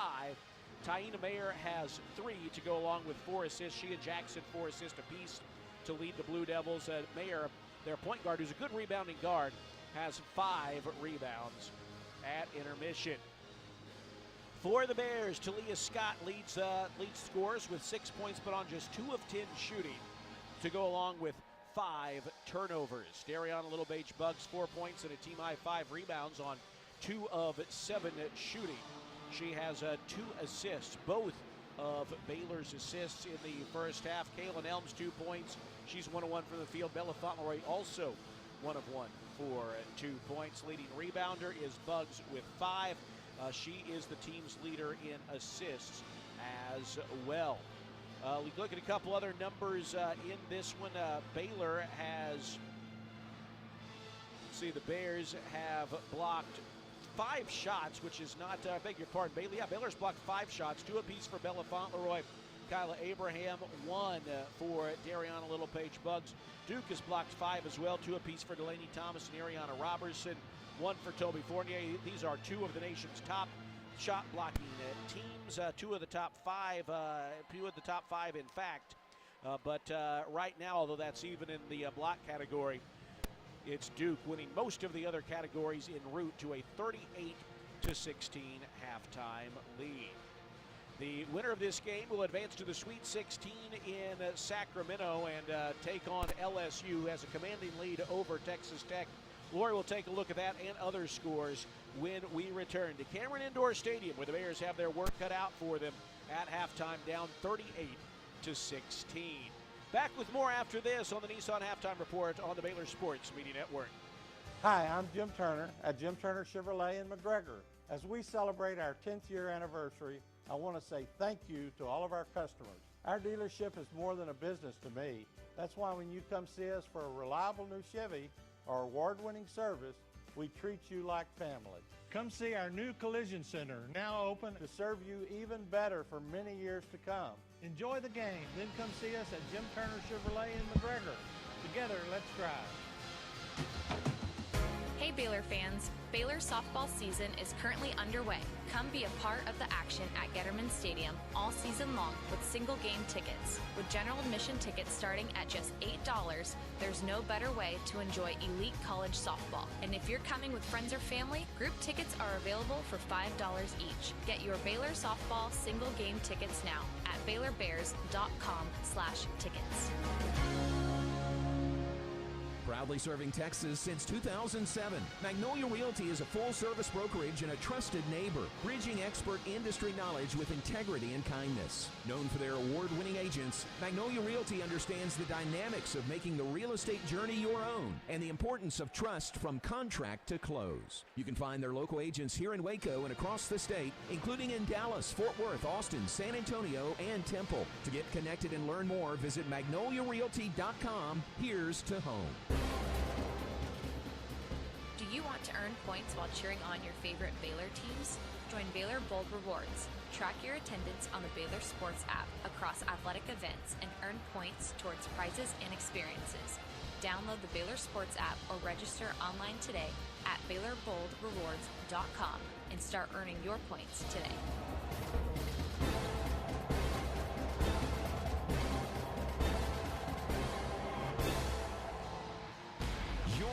You're listening to Baylor Women's Basketball on the Baylor Sports Media Network.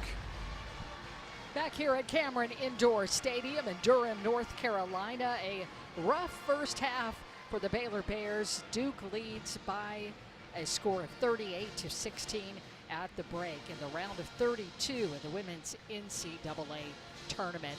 Let's take a look at scores around the tournament now. There are 4 finals.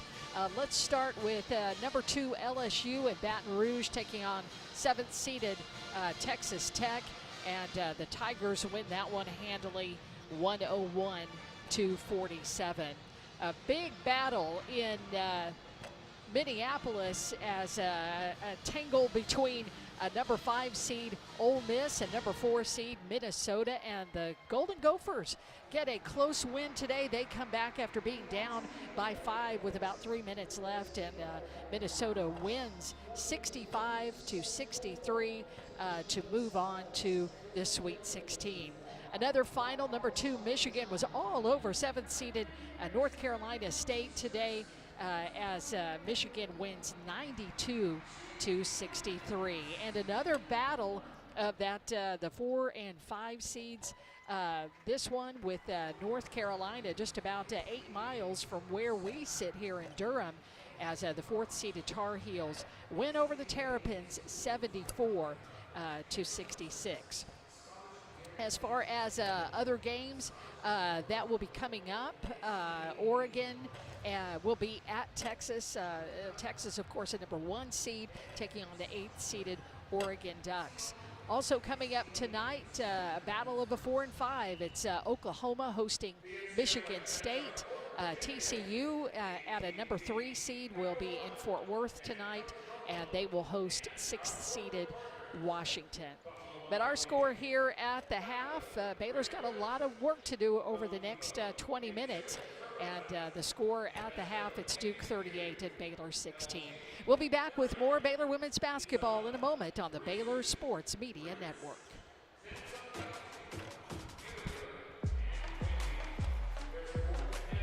TFNB Your Bank for Life is a longtime supporter of Baylor athletics. Find out why more Baylor fans are making TFNB their bank for life.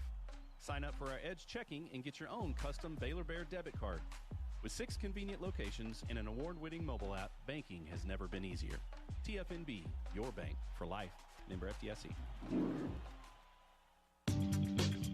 Hellberg Barbecue is a family-owned business started here in Waco, Texas, and proud to serve the local area. They love to cater all kinds of events, big and small. Serving Baylor and its families is one of their favorite things, and they even ship barbecue nationwide. Check them out while here in Waco or online and support one of Waco's local barbecue restaurants, Hellberg Barbecue. Salt, pepper, and a whole lot of prayer. Looking for a fun night out with family or friends? Head to Magnolia Field at Baylor Ballpark and catch Baylor baseball this season. Single game tickets are on sale now, starting at just $6 for general admission seating. Or stop by the ballpark for $2 Tuesdays, featuring discounted concession items, plus $2 off general admission tickets. Grab your seats now at BaylorBears.com/tickets, and we'll see you at Baylor Ballpark. Have you been to the new location of Green Eye Associates yet? You'll still receive the same award-winning service and excellent care from Dr. Green and her dedicated optometrists and staff. But now conveniently located in Woodway, right off of Highway 84. Come see the expanded optical showroom and be sure to ask about innovative services like IPL treatments for dry eye symptoms and the brand new sports vision technology. Green Eye Associates, the official optometrist of Baylor Athletics. You've been listening to the Nissan Halftime Show on the Baylor Sports Media Network. Brought to you by TFNB, the official local bank of Baylor Athletics. Texas Farm Bureau Insurance, championship partner of Baylor Athletics. Visit Texas Farm Bureau Insurance online to find a local agent today. Nissan, innovation that excites. Libman, America's trusted brand name in cleaning. Premier ER and Urgent Care. Feel better now. Stay tuned as we get set for the second half action with the Baylor Bears as we rejoin Derek Smith live from Courtside, bringing you the second half of action and more. All coming up on the Baylor Sports Media Network. Well, the Bears find themselves in a suboptimal place heading out of the locker room. They trailed Duke 38-16, and so find themselves needing to pull off a major comeback to roll on here in the NCAA tournament. Too many turnovers in the first half, as we discussed. That's an area the Bears are going to have to improve dramatically if they want to have a chance to win this basketball game. I want to correct myself on one thing. Turns out this is not a season low in points. Baylor did have 15 in Fort Worth at intermission. But here Baylor down by a season-high deficit at halftime, 38-16. Lori, even when it was just a 16-8 ball game, I feel like we saw Baylor trying to do a little too much solo hero ball, one-on-one, trying to force things out of the flow of the offense. I don't know what will happen over the next 20 minutes. And again, if Baylor comes back to win this game, it'll be the biggest comeback in program history on another team's home floor at that. But I know this, if they want to have a chance, they're going to have to find the flow of their offense. And I would imagine there was some discussion of that at halftime. Yeah, I bet so. I imagine it's a reminder this is the last half of basketball. And we are looking at 4 out of the 5 on the floor playing their last game for the Bears. They've got to, number one, you've got to take care of the basketball. Again, I know that's so incredibly obvious to say, but if there's anything Coach Nikki Colin could do well, it is adjust. But she's not out there taking care of the basketball or shooting it, but she could just put you in the right position to do it. Original starters on the floor for both teams. Baylor begins on offense. We've got a whistle as Baylor feeds KJ on a cut to the bucket, and Duke is called for an early foul. All right, did you see that motion out there? All of a sudden, I mean, Coach Nikki here can orchestrate things, and that was a great play that, KJ got the ball on the flow of the offense. That foul is on Toby Fournier. That's her second, the team's first in the third quarter. 10 seconds to shoot for the Bears, 12, I beg your pardon. Here is Bugs on the right edge, puts it on the floor, now hands it off to Bella Fauntleroy. 5 to shoot. Fauntleroy to the free throw line, kicks it out to Bugs, has it knocked away. She's just going to have to let a heave go, and that's a shot clock violation. Don't think she even got the shot off in time there, and that's going to give it to Duke. Two-person game there between Bella and Bugs on the perimeter, and Duke just busted it up. One thing Coach Nikki talked about before the game, the team really did a good job challenging shots and passes in Paris. Well, today it's Duke who's really doing that. Duke with their first offensive possession. Jackson dribbles to the free throw line and leaves a pull-up jumper short. Bugs in a crowd collects a rebound. And we'll push it up the floor ahead to Talia Scott. She needs to get the offense going, but within the flow of the offense, she's trying to do too much, and she dribbles it off her foot. Thankfully, Delaney Thomas couldn't quite complete a hustle play, so she touched it last. I think Talia just wants it so bad right now. She's just moving faster than she's able to put the ball down. Baylor plays it into Talia Scott, who gets the handoff back, absorbs contact, drives inside, feeds Bugs, steps into a jumper but leaves it short. Offensive rebound, long arm by KJ, feeds it to Jana in rhythm. Her three is online but too strong. Bella saves the offensive board to Jana. Out to Talia Scott for three, no good, but she's fouled by Fournier. That is Fournier's third and the team's second. That was hustle for Baylor to make sure that they pulled down those offensive rebounds, which have been so hard to come by. And Baylor got 2 of those and got the ball outside to who they really wanted to. I thought that first jumper for Little Paige Bugs that came from Talia Scott was outstanding. It was. KJ got that rebound. Bella saves the ball. They were able to get the ball to Jana in a rhythm 3, and then Talia be able to move down the floor and knocks down the first free throw. She gets 3 free throws. 2 more are coming. Second one is up, and it is good. Well, we'll take them any way we can get them. If you can't get a 3 ball to fall, get your 3 at the free throw line, and that is what Talia Scott has just excelled at, as she knocks down all 3 of them, and Baylor is taking one bite of that elephant here. It's a 38-19 ball game. Duke with the ball and the lead, 1.5 minutes into the second half. Baylor is putting a lot of defensive pressure in the full court on Duke. Ashlyn Jackson feeds it over to Mayer, floats it to Thomas. Thomas gives it back to the point guard, Mayer. Baylor stays with her defensively. Oh, they find Nelson all alone, but she misses a 3 from the right side. Fight for the loose ball. It is out of bounds. Who touched it last? Duke did. All right, that was Talia Scott who was hustling for that ball, and the fact that she got her hand on it, and then it goes off of Nelson out of bounds. Okay, it's another chance to take another bite here. Baylor down 38-19, trying to score on back-to-back possessions. Bugs, right edge. They're going to feed it around the perimeter. Jana Van Geitenbeek, guarded by Mayer, left perimeter. Feeds it to to Talia Scott, who misses a pull-up jumper from the top of the key. Good hustle by Talia Scott, and the rebound, though, saved by Duke. They feed it ahead to Mayer, who tries to feed a cutting Robertson. Can't handle the pass. That's a turnover. You know, Talia challenged that one ball. KJ got her hands on the pass, and then it just, you lost all momentum on the ball. Or, excuse me, Duke lost all momentum on the ball, and it goes out of bounds. And again, another chance for Baylor. You know, when you get open shots, you got to knock them down to state the obvious here. Bugs is going to try a 3-0, and she walked with it. She thought about a 3, then wanted to drive, and was called for the travel. Got caught between decisions. You know, Lori, right now Baylor is 7 of 27 from the field, 26%. Duke is 14 for 38, 37%. Baylor forces a turnover, and Bella goes right to the bucket for the lay-in. Baylor got a hand in there on the inbounds pass, and Bella had the steal. Now Baylor pressing in the backcourt, and a touch foul is called on Bella Fauntleroy. That is her third, team's first. The Baylor bench wanted to travel, but a touch foul called on Bella. Boy, Bella and Talia have just been the first couple of minutes just hugely defensive. Another trap, and Jackson loses the ball out of bounds.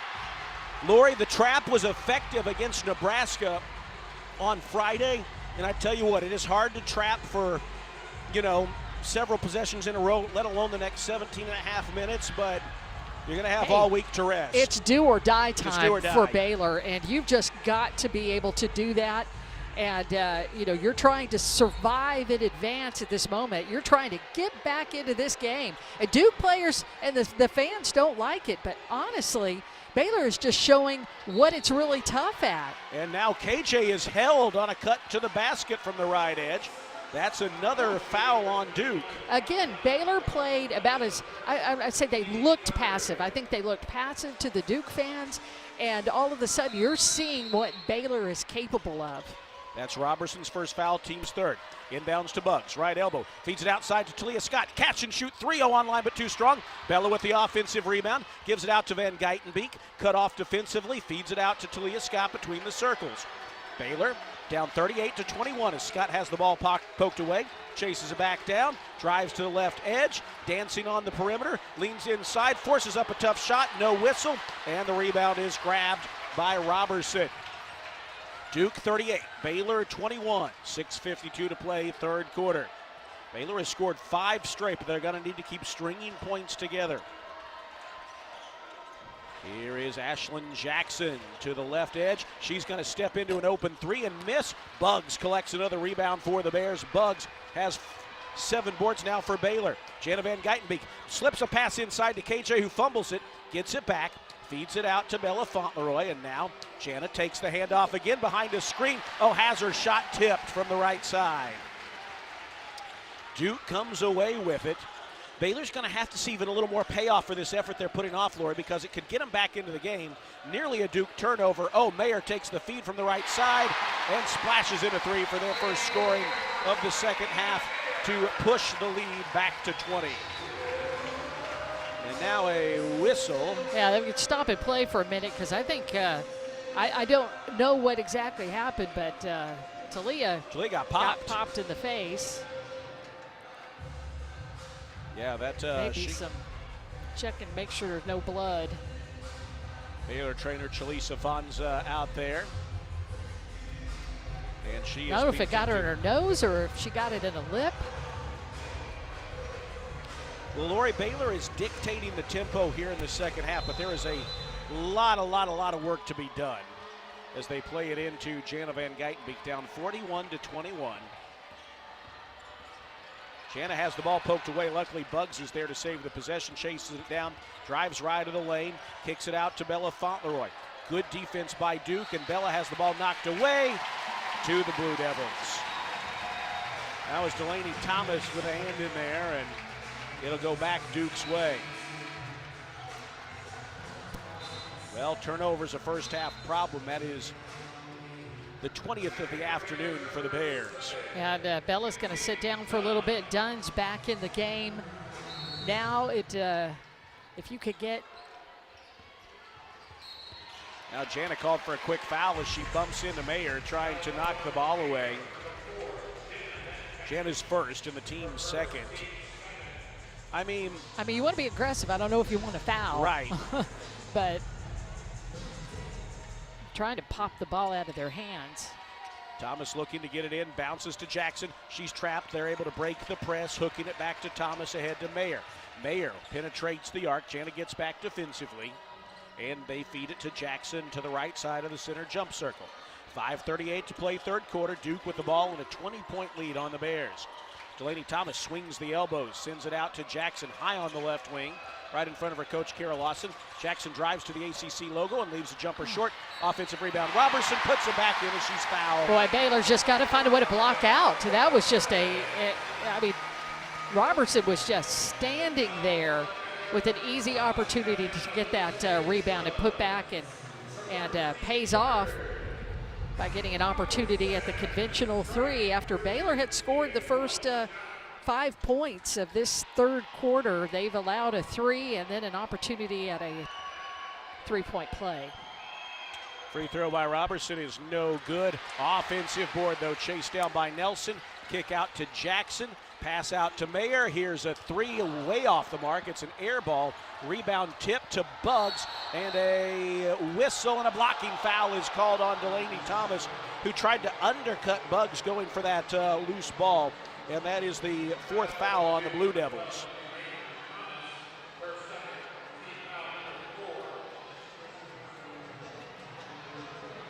One thing I think so much about Dariana Littlepage Buggs by her leadership. This little break in time, she just circled up her teammates and said, "Come on, let's get going. Let's have a good.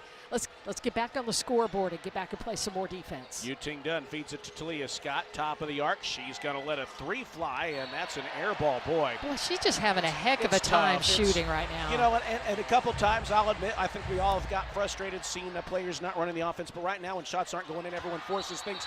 Baylor with a foul call. Goodness. That was a good effort by the Bears, and Jana Van Geitenbeek, who elevated to try to tip a pass away, was called for a ticky-tack foul. Bringing Look us at that. to Well, our I third guess quarter media timeout. I guess she landed on Thomas a bit there.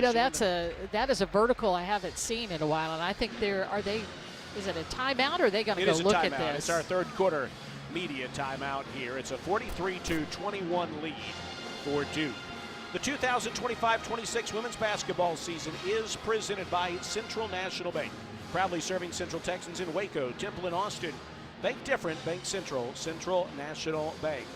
Want to say hello to everyone watching on the Courtside Cam, brought to you by NextLink, reliable high-speed internet for your home or business. Duke with a 43-21 lead halfway through the third quarter. This is Baylor women's basketball on the Baylor Sports Media Network. When you strive for greatness, you have a target on your back. When it comes to finances, we're all targets for scammers. But with the right game plan, you can protect yourself. Don't get faked by fraud. Here's a tip.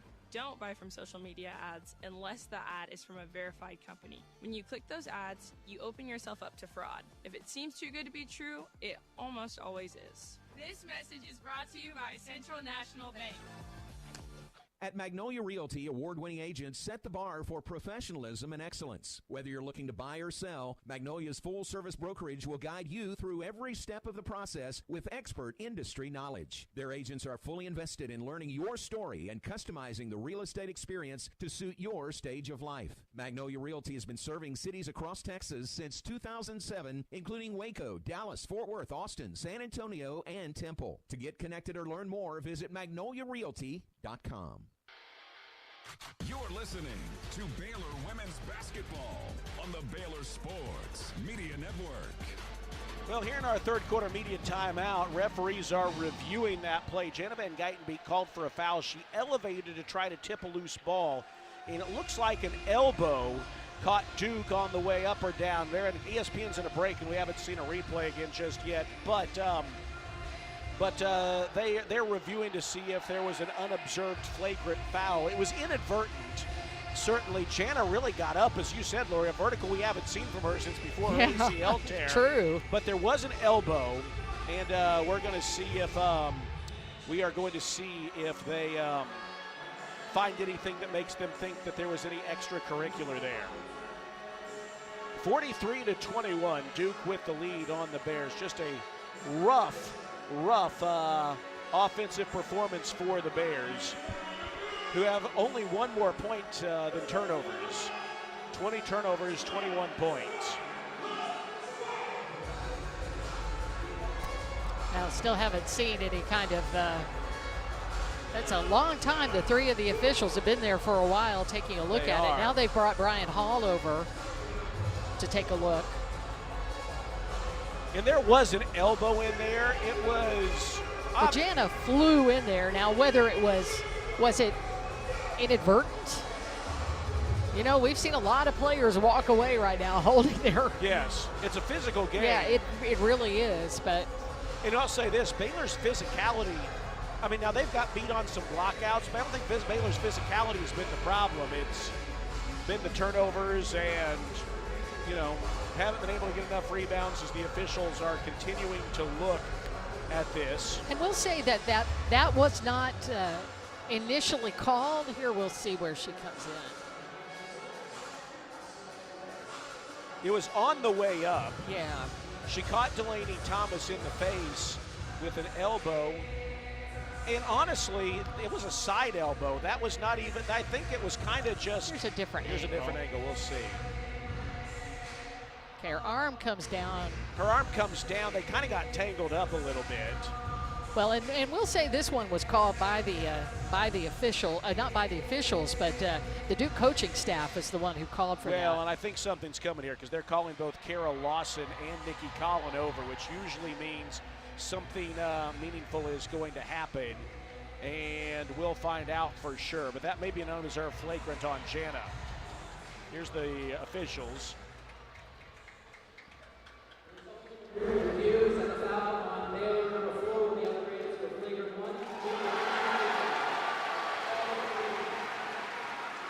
So it is a flagrant 1, which means excessive contact, not intentional there, though. And that is going to send Mayer to the free throw line and give Duke the basketball back. Well, the last word that I would ever associate with Jana Van Geitenbeek is flagrant. Right. You know, she was just going for that basketball, and you got to give her a lot of credit for that. Free throw in and out from Mayer. She's got one more coming. That was just a hustle play, and unfortunately... Yeah, it's going to happen right now with the way that Baylor has just upped the pressure. Free throw is good. The second one by Mayer, and it's a 44-21 ball game. Well, if there's anything that Duke just has not been good at, just at the free throw line, that's where they've gotten many more opportunities than Baylor has, but they're just 9 of 16. I know that's a very small thing, but it's something. You know, if this were a much closer game, and that Baylor just lost Duke on that slip screen. Yeah, Robertson slipped behind the defense and gives Duke their biggest lead of the day at 46-21. 25-point edge for the Blue Devils. KJ has it at the top of the arc, feeds it in the corner to Dunn, finds Buggs. Buggs dribbles to the free throw line, tries a pull-up from the mid-post left side, no good. And Thomas rebounds for the Blue Devils. They have the ball and a 25-point lead on the Bears. Jackson pushes it ahead, and there's a pass inside to no one. A touch pass from Nelson trying to hit a cutting Mayer, but it evaded her out of bounds, and that'll go back to the Bears. Inbounds to Talia Scott. Boy, Talia's had just such a tough close to the year after a tremendous start to the season for the Bears. You really hate to see it. Teams have certainly keyed on her, but still, we've seen her perform in situations like that, but she's in the slump. Here is Dunn spinning to the basket. A lot of contact, no whistle. It is out of bounds to the Bears with 13 seconds to shoot as Kyla Abraham checks back in. You know, even with Talia, we have to remember, you know, she only played, 20 games in her freshman year with Arkansas, and then only 3 with Auburn. Here's Jana with a baseline drive, fouled, and free throws are coming. That is a good point. She's played more games this year than the first 2 years combined. And when you think she sat all of last, for playing your first 3 games your sophomore season, and you couldn't play the rest of the game. So to go through playing full time through a full 30-plus game schedule, not making excuses, but I think that's where you have to learn. How do you make it through the grind of the season? But honestly, we wouldn't be in this position if not for Talia Scott. First free throw by Van Geitenbeek is good. Or that Jana. Foul on Taina Mayer. Jana or Bugs or Bella. Second free throw by Van Geitenbeek, too strong. Robertson collects the rebound and feeds it ahead to Jackson. Into the front court, Mayer quickly attacking the bucket and misses the runner. Fight for the rebound in a crowd, and a jump ball is called. It'll stay with Duke with 20 seconds to go.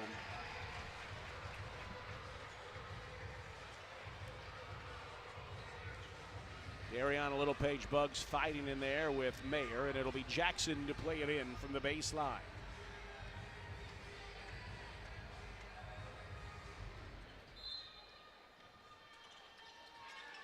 Robertson takes the inbound and passes it out beyond the arc. Jackson comes to get it in the corner. She likes that spot but leaves it short. Kyla Abraham skies for the rebound. 46-22, Duke with the lead. Baylor with the ball. 3.5 to play, third quarter. Talia Scott attacks the bucket and draws a foul. Strong drive inside there by Talia Scott. Had some purpose, and Duke with the foul. That is Robertson. Robertson's second, and they're already over the limit. That was a shooting foul anyway, but Baylor could try to cut into it from the free throw line here.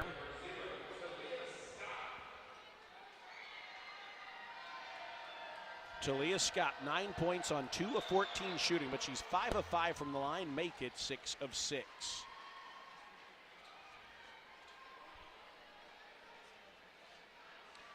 One more coming.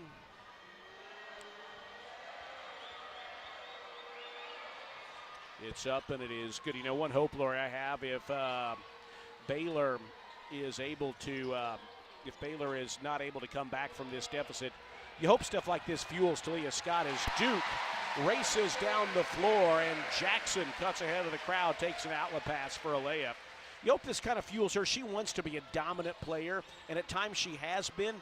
There's more steps to be taken, and you hope this shows her what a couple of those might be as Abraham tries a post move, misses a turnaround, and Duke collects the rebound. They're doubling up the Bears 48-24, and they beat the Bears down the floor there. That is Thomas on a rim run, taking the feed through a crowd to make it 50-24 with the layup.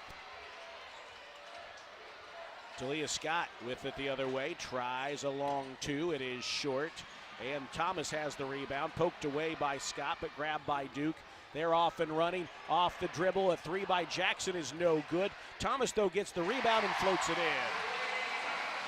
in. 52-24. Duke with the lead. 2.5 minutes to play here in the third quarter. Baylor had a brief spark in the start of the third quarter, but once Duke was able to hit a couple of shots, they were able to get it going again. Bugs drives to the bucket, passes into the corner to Van Geitenbeek. Jana with a hard drive to the bucket, has the ball knocked away from behind. Kyla Abraham gathers in the loose ball and glasses it in. Good play by Kyla. And, right where she needed to be able to make that shot off the glass, because I tell you what, that possession didn't seem like it was going anywhere. No, it didn't. Kyla, one of those players who's coming back. She took a step forward this year, and he'd like to see that again next year.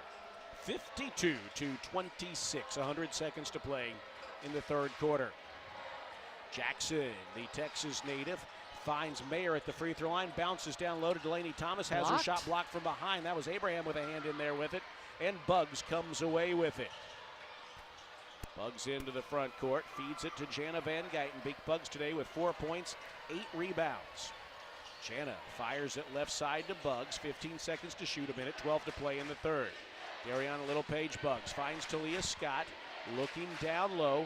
Abraham up to set a screen, cuts to the basket. Now Talia Scott on the drive, Jackson on her. She glasses it in. A good tough drive and good finish by Talia Scott. Boy, from that left-hand side, that is something we've seen all year. She gets a step on you. She's physical going and generally incredibly accurate when she goes one-on-one inside. It's a couple of baskets in a row for Baylor, and they haven't been able to do that very often in this game. I think it's just a third time. Thomas takes the feed inside for Duke and is fouled in close. Free throws are coming. 52-28, Duke with the lead, late third quarter. That foul on Talia Scott is her third, team's fifth. You know, it's unfortunate, Lori, and it's tough. You know, when Talia Scott struggles, it's magnified because the team has been so reliant on her this year. And to your point, you know, again, I think Baylor would not be where they, Baylor would not be where they were without her. No question about that. Dynamic player. She is. It's just tough. You know, it's just. You know, you see that in every sport, right? Hitters sometimes in baseball, pitchers struggle to locate the zone. Like, just her shot just isn't there these last few games. And, of course, it's magnified when you're the star. Second free throw by Thomas is good. She hit them both. It's also magnified when it's March, and that's just a tough good deal. Point. Duke by 26, 54-28, 38 seconds to play in the third. Talia Scott into the front court. Nelms just checked in. It's Bella Fauntleroy taking the feed, unloading a three. Back rim, no, and Robertson collects the rebound. Baylor still has not been able to get a three ball to go down. They're 0 for 11 in this game. On the other side, Duke is just 3 of 16 from the three-point line. So neither team lighting it up at all. Here is Mayers, center of the floor. 9 seconds to shoot. A whistle and a moving screen is called on Duke. That's Toby Fournier. That's her fourth. That's her fourth. Yes, that's a bright spot for the Bears today. They've done a good job on Duke's star player. Unfortunately, just not a lot to show for it. And now Baylor can play for the last shot. They have 8.5 seconds to go, 3 quarters to lengthen the floor. On Fournier, they have made her work today. She's just 4 for 11 and will take a seat next to Kara Lawson again, and just 4 for 8 from the free throw line. Talia Scott attacking the bucket. She's stripped from behind. It'll be last touched by the Blue Devils. Baylor can play it in from the baseline and have 2.5 seconds to clear a shot.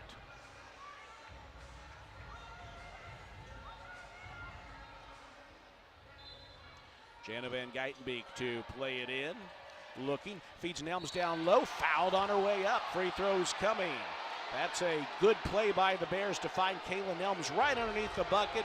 She would have had a layup, but instead she was fouled. And very patient with the basketball. Again, with Jana inbounding the ball, and that 5 seconds is coming, but she waited long enough. I think Dunn may have been able to clear out a little bit of space, a little daylight for Kayla Nelms, who knocks down the free throw. Nelms hits one. 1 second left in the third quarter. She's got one more coming. It's on the way, and it is in and out. Grabbed by Dunn, floats it up and off. Oh, she almost had a putback there as the third quarter draws to a close. All Duke in this one as we head to the final 10 minutes here in Durham. They lead the Bears 54-29 at the end of 3. The 2025-26 women's basketball season is presented by Central National Bank, proudly serving Central Texans in Waco, Temple, and Austin. Bank different, Bank Central, Central National Bank. To the fourth quarter we go after this. All Duke over the Bears on the Baylor Sports Media Network.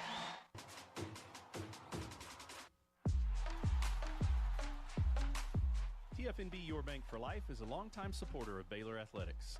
Find out why more Baylor fans are making TFNB their bank for life. Sign up for our Edge checking and get your own custom Baylor Bear debit card. With 6 convenient locations and an award-winning mobile app, banking has never been easier. TFNB, your bank for life. Member FDIC. Join us April 23rd at the Texas Sports Hall of Fame in Waco for our next Lunch with the Legend, presented by Baylor Alumni Sports Outreach. Our special guest will be Hall of Fame former men's golf coach Mike McGraw as he steps into retirement. It's Thursday, April 23rd, beginning at 11:30 a.m., and tickets are available now by calling 254-710-8300. Join us as we hear from Coach Mike McGraw, presented by Baylor Alumni Sports Outreach. You're listening to Baylor Women's Basketball on the Baylor Sports Media Network. I want to say hello to everyone watching on the NextLink Courtside Cam. NextRate, reliable high-speed internet for your home or business. We appreciate them sponsoring our Courtside Cam and allowing us to bring it to you each and every game throughout the season at the Baylor Athletics YouTube channel. You can find it there. We appreciate those of you who have watched each and every game, commented. Some people can be a little negative. We always like positivity, even when things are tough, like they are in this one. And obviously, bottom line business. The bottom line, Baylor struggling today, and looking to find just a spark here in the final 10 minutes. See if they can make something happen. But they're down 25, 54 to 29. The score here as we head to the fourth quarter.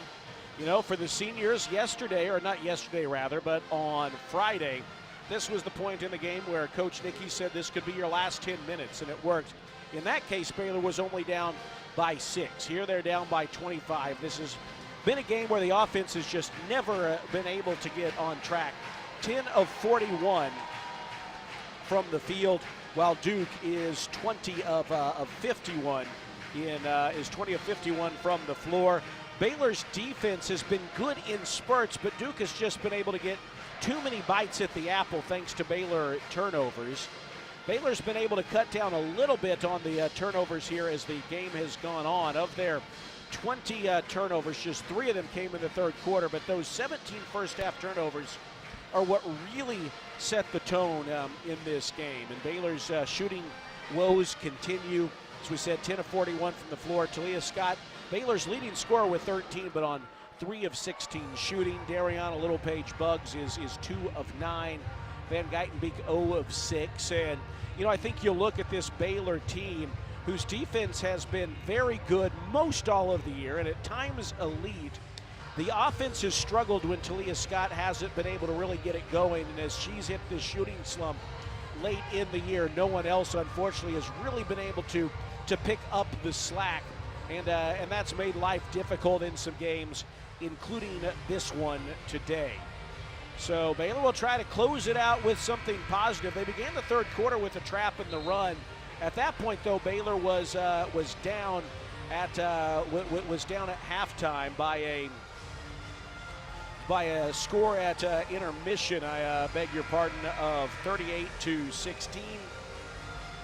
And, or I beg your pardon, 38 to 16. The defense, the deficit not much worse than that now at 25, but with only 10 minutes to go. Baylor plays it in. Jana Van Geitenbeek feeds it to Bella Fauntleroy, left edge. She's going to let a 3 fly, no good. Bounces off the back of the rim, hits the top of the backboard, and that'll go back to Duke. Eugene Dunn checks in for the Bears at the start of the fourth quarter. Actually, she remains in, and she is on Riley Nelson defensively. There's a trap from the Bears, and Duke nearly loses it, but Baylor is able to save the possession. Feeds Jackson in transition, who hits a 3 and gives Duke a 28-point advantage at 57 to 29. Here is Talia Scott dancing on the right side. Tries to bounce it along the baseline to Nelms, and it is stolen. Didn't have a good angle on the pass. Mayer takes the feed, kicks it up top. Robertson is open for 3, but that's off the mark, and Nelms collects the rebound. You know, you can't guarantee who's coming back in the NIL era, but Nelms is someone you'd like to see take another step forward for the Bears in the post. She's got the skills, just looking to develop them. Here's Bella Fauntleroy, left side of the lane, knifing in close. She's fouled, and free throws are coming. Boy, really good screen assist that time from Nelms. She just backed into her the Duke defender and gave Bella Fauntleroy a lane. Bella, of course, hits the floor really hard, which is her calling card. That is what she does. That foul is on Jordan Wood, her first and Duke's first in the fourth quarter. And Bella, who's had a nice season at the free throw line, 81%, will go to the stripe. You know, that's the thing about Bella this year, that when you say 80%, we're talking about a remarkable change from last season in free throws. Rattles home the first. She's got one more coming. being better than 80% this year. Yeah, that's a improvement of over 20 points this season. That is huge. She has worked so hard on that, and it's been so valuable this season. She misses the second one, though. Nelms battle trying to keep it alive, but it's Duke coming away with the rebound.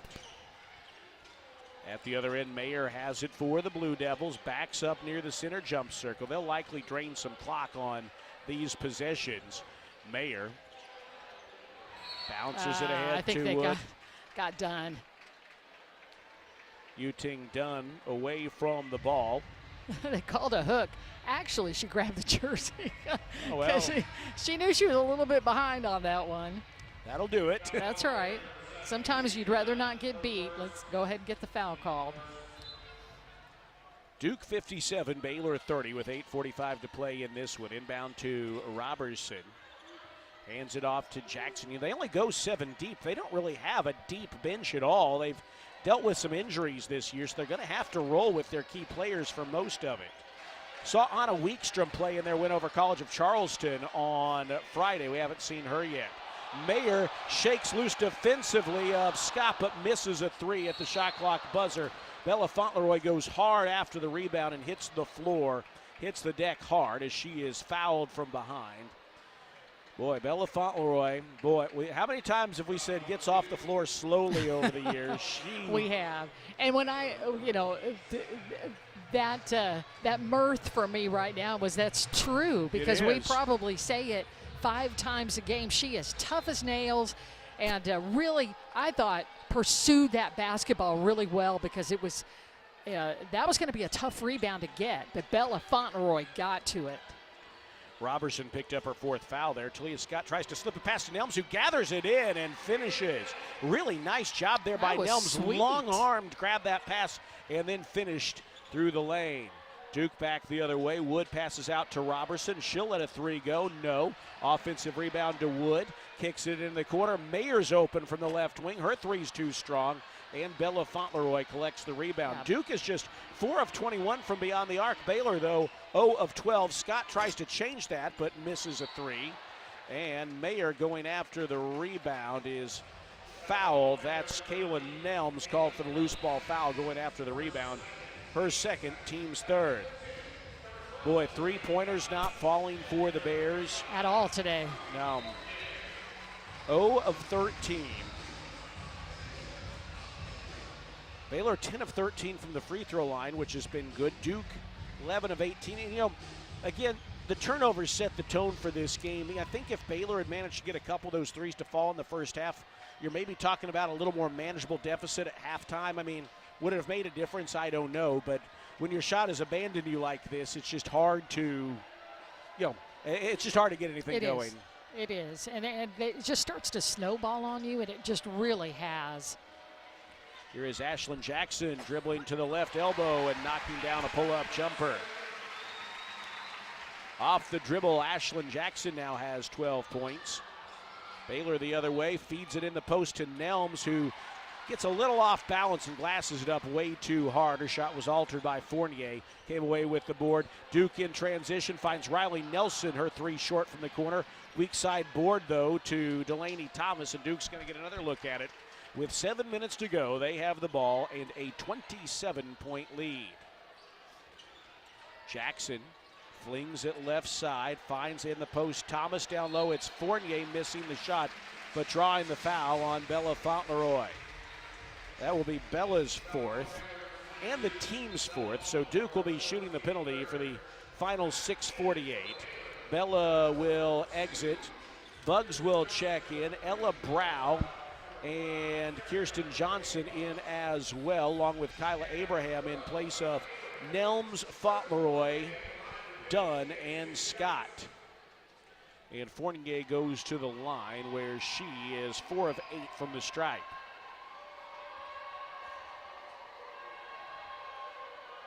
Spins the basketball and calmly drains the first. She's got 1 more coming. Gotta say, Lori, it has been nice having the Baylor courtside players and spirit squads here making noise. And a good Baylor contingent on hand. Haven't had a lot to cheer about today, but we appreciate the crowd who made it out here to Durham, North Carolina. A lot of familiar faces. Ella Brow feeds KJ and fires a pass down low to a cutting Abraham, fouled on her way up by Delaney Thomas. That's Delaney Thomas's third and the team's third.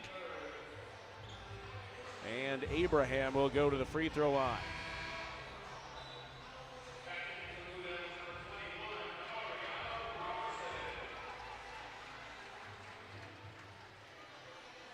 Abraham at 50% on the season.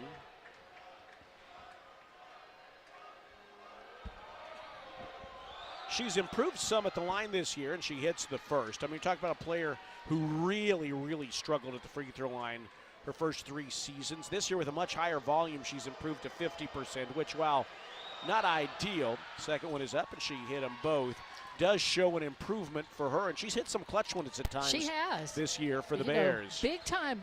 It seems like the bigger the moment that Kyla is more focused, especially from the free throw line. 61-34. Duke with the ball in the lead. 6.5 to go. It's Nelson cutting inside, glassing it up and in. Good hard finish there by Riley Nelson, the Maryland transfer. Now Delaney Thomas tries to trap against the baseline, Jana Van Geitenbeek, but she breaks it and gallops into the front court. Van Geitenbeek struggles to maintain the possession, throws it into Abraham, and that's a touch foul called on Duke. That's Ashlyn Jackson with the foul, her second, team's fourth. And both teams will be shooting the penalty the rest of the way. Baylor down by 29 points. Duke scored the game's first 9 points and really never looked back. Here is Ella Brow, right edge. Abraham up to set a screen. Brow stumbles and loses the basketball. That's a turnover. Jackson away with the steal. Angles to the right block and then throws it away. She tried to feed it back out to Wood on the perimeter, and Brow intercepted. Feeds a cutting Abraham, who finishes the layup. Now that was a finish there from Abraham, going full steam. That was a perfect way to take those 2 long loping steps and really kiss it off the glass beautifully. 63-36. Duke with the lead in the ball. Head coach Kara Lawson calls a timeout, their first of the game. We will take it as well. The 2025-26 women's basketball season is presented by Central National Bank. Proudly serving Central Texans in Waco, Temple, and Austin. Bank different, Bank Central, Central National Bank. Duke has a commanding lead in this one, 63-36 with 5:31 to go on the Baylor Sports Media Network. See for yourself why Green Eye Associates is voted best in Waco year after year. Enjoy exceptional service and care from Dr. Leanne Green, along with her dedicated optometrists and staff. Receive trustworthy insights about your eye health, enjoy the impressive variety of contacts and eyewear, and work with the most experienced optical team in Waco. Don't miss the new state-of-the-art dry eye therapies that rejuvenate the eyes, face, and neck areas with safe, non-invasive treatments to restore comfort and quality of life. Visit greeneyeassociates.com. Green Eye Associates, official optometrist of Baylor Athletics.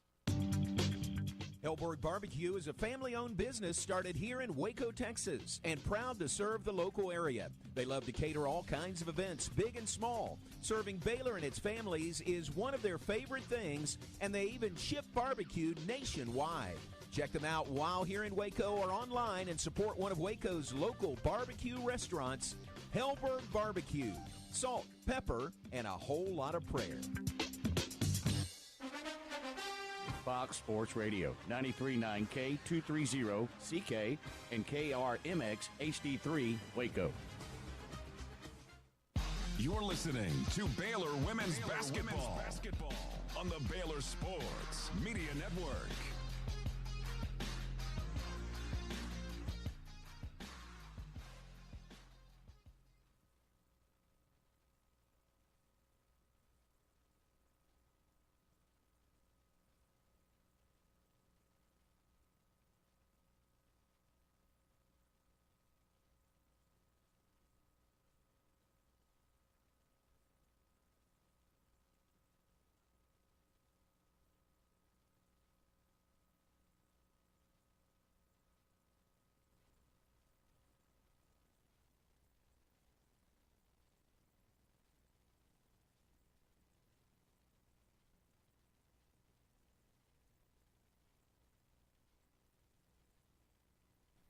the play-by-play. Well, Lori, I think you look at the story of this season. Baylor Baylor's defense has been the strength of the team, and I know right now it doesn't feel like that in a game like this, but too many turnovers, a few of things. Baylor's defense has been very good. Talia Scott has, for most of the year, been a revelation for the team.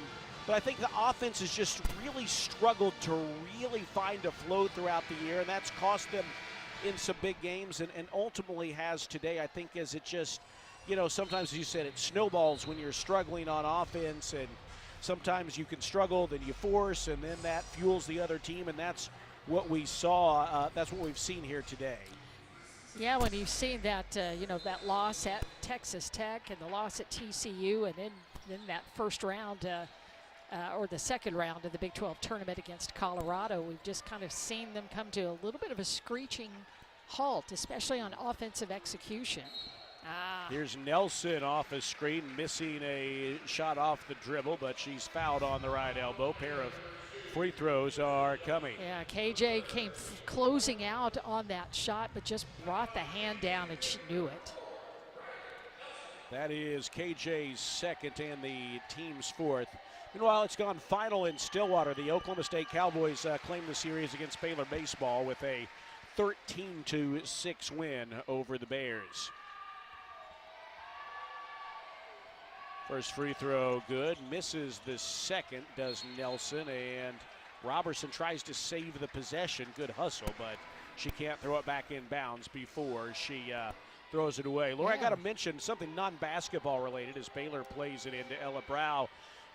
We work at we're very proud to work at a Christian university. Now, when we travel so much this year, here is one thing that proves difficult. Sometimes going to church on the weekends, but we got to check out the Duke Chapel for a few minutes today. And it was only a few minutes. Here's a pass in the corner to Ella Brow, unloads a three, no good. Baylor still hasn't hit from beyond the arc. Bugs grabs the offensive rebound and is fouled by Jordan Wood. And I say that because for me doing women's basketball and baseball, as we've got another media timeout that we'll take in just a moment, a lot of Sundays are busy. Our teams do a great job with chaplains providing church for the players. But today you and I got to go to church for even just a few minutes. You, me, and Colin Pirtle enjoying the Duke Chapel. All we heard was music, but that music was quite heavenly on their massive pipe organ. So that was a little high point of the day. It was heavenly. It truly was, and the choir singing along. Yeah. And we stood in the very back in the foyer, but we had, I was so glad we went over there because it gave us an opportunity just to have a really special moment. And a moment just to have a little prayer in our hearts as we felt it as we enjoyed just the beautiful Duke campus and that remarkable cathedral. It was a great moment for sure. Media timeout here at Cameron Indoor Stadium. We'll take it as well. Baylor down 64-36 with 4:58 to play in the round of 32 on the Baylor Sports Media Network. We don't just build trucks. We build something that's meant to last. That's why the 2026 Toyota Tundra isn't just built in Texas. It's built by Texas. Every line, weld, and seal, shaped with the pride, heat, and strength that only Texas really knows. The Tundra is built to tough it out and to take it easy. Built to carry tradition and to make new ones. Built to roll with the punches and to go the distance. Built stronger, built louder, built here. The 2026 Toyota Tundra.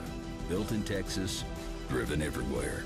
Test drive at your local Toyota dealer or visit Toyota.com today. Toyota. Let's go places. Feature availability differs based on trim. See Toyota.com for details. You're listening to Baylor Women's Basketball on the Baylor Sports Media Network.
Bugs is at the free throw line out of the timeout.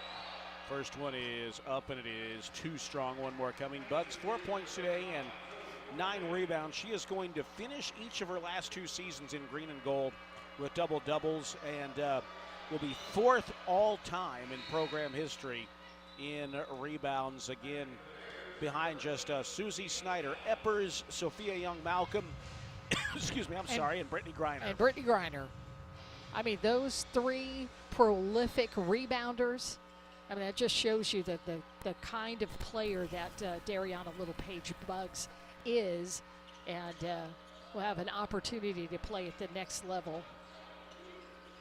64-37. Duke with the ball and the lead on the Bears. Here is Fournier with 4:43 to play. Nelms taps the ball away. Gets it back, does Duke, and they play it off to Nelson.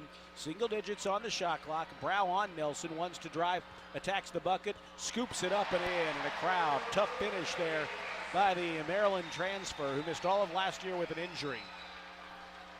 And she gives Duke a 29-point lead. Nelms finds Abraham all alone down low for the finish. Nice collaboration there between the 2 post players. High-low angled, offset across the lane. Kyla Abraham, 8.6 rebounds. Those 8 points a career high for her in an NCAA tournament game. Important for that connection that will be there next year. You hope Kyla and Kayla. Under 4 minutes to play in this one. Duke with the ball. Feeds Fournier for a kick out to Wood. Wood is open but doesn't shoot the 3. Only 2 seconds to shoot. Here's Robertson from the baseline, airballing the shot. That is a shot clock violation. Good defense by the Bears. Well, they made those. That's the first time I think we've seen that in this game where Baylor has forced Duke into making extra passes. I think they had to make two extra passes, and then the shot clock just wound down. Here is Jana Van Geitenbeek high on the right side. Gives it off to Bugs. 3.5 minutes to go. Bugs wants to drive around a Nelms screen, pops a jumper from the left side of the lane and hits. 7 points for Dariana Little-Page Bugs to go along with 9 rebounds.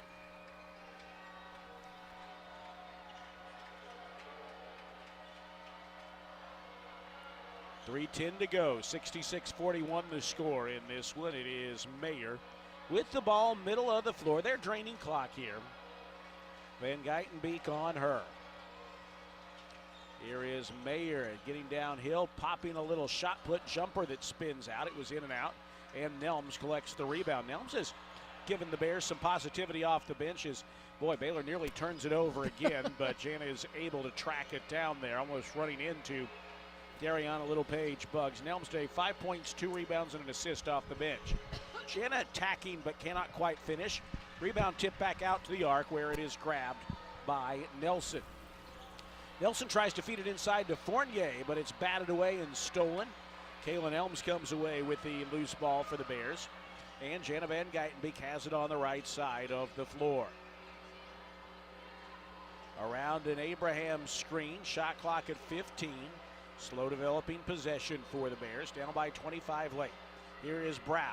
Head fakes a shot, attacks the paint, has the ball knocked away, and Robertson steals it. Under 2 minutes to go, they feed it ahead to Mayer for the layup. Mayer ahead of the crowd. Just a good rim run there after Duke forced the turnover, and they hit her with a pass. Ella Brow with it.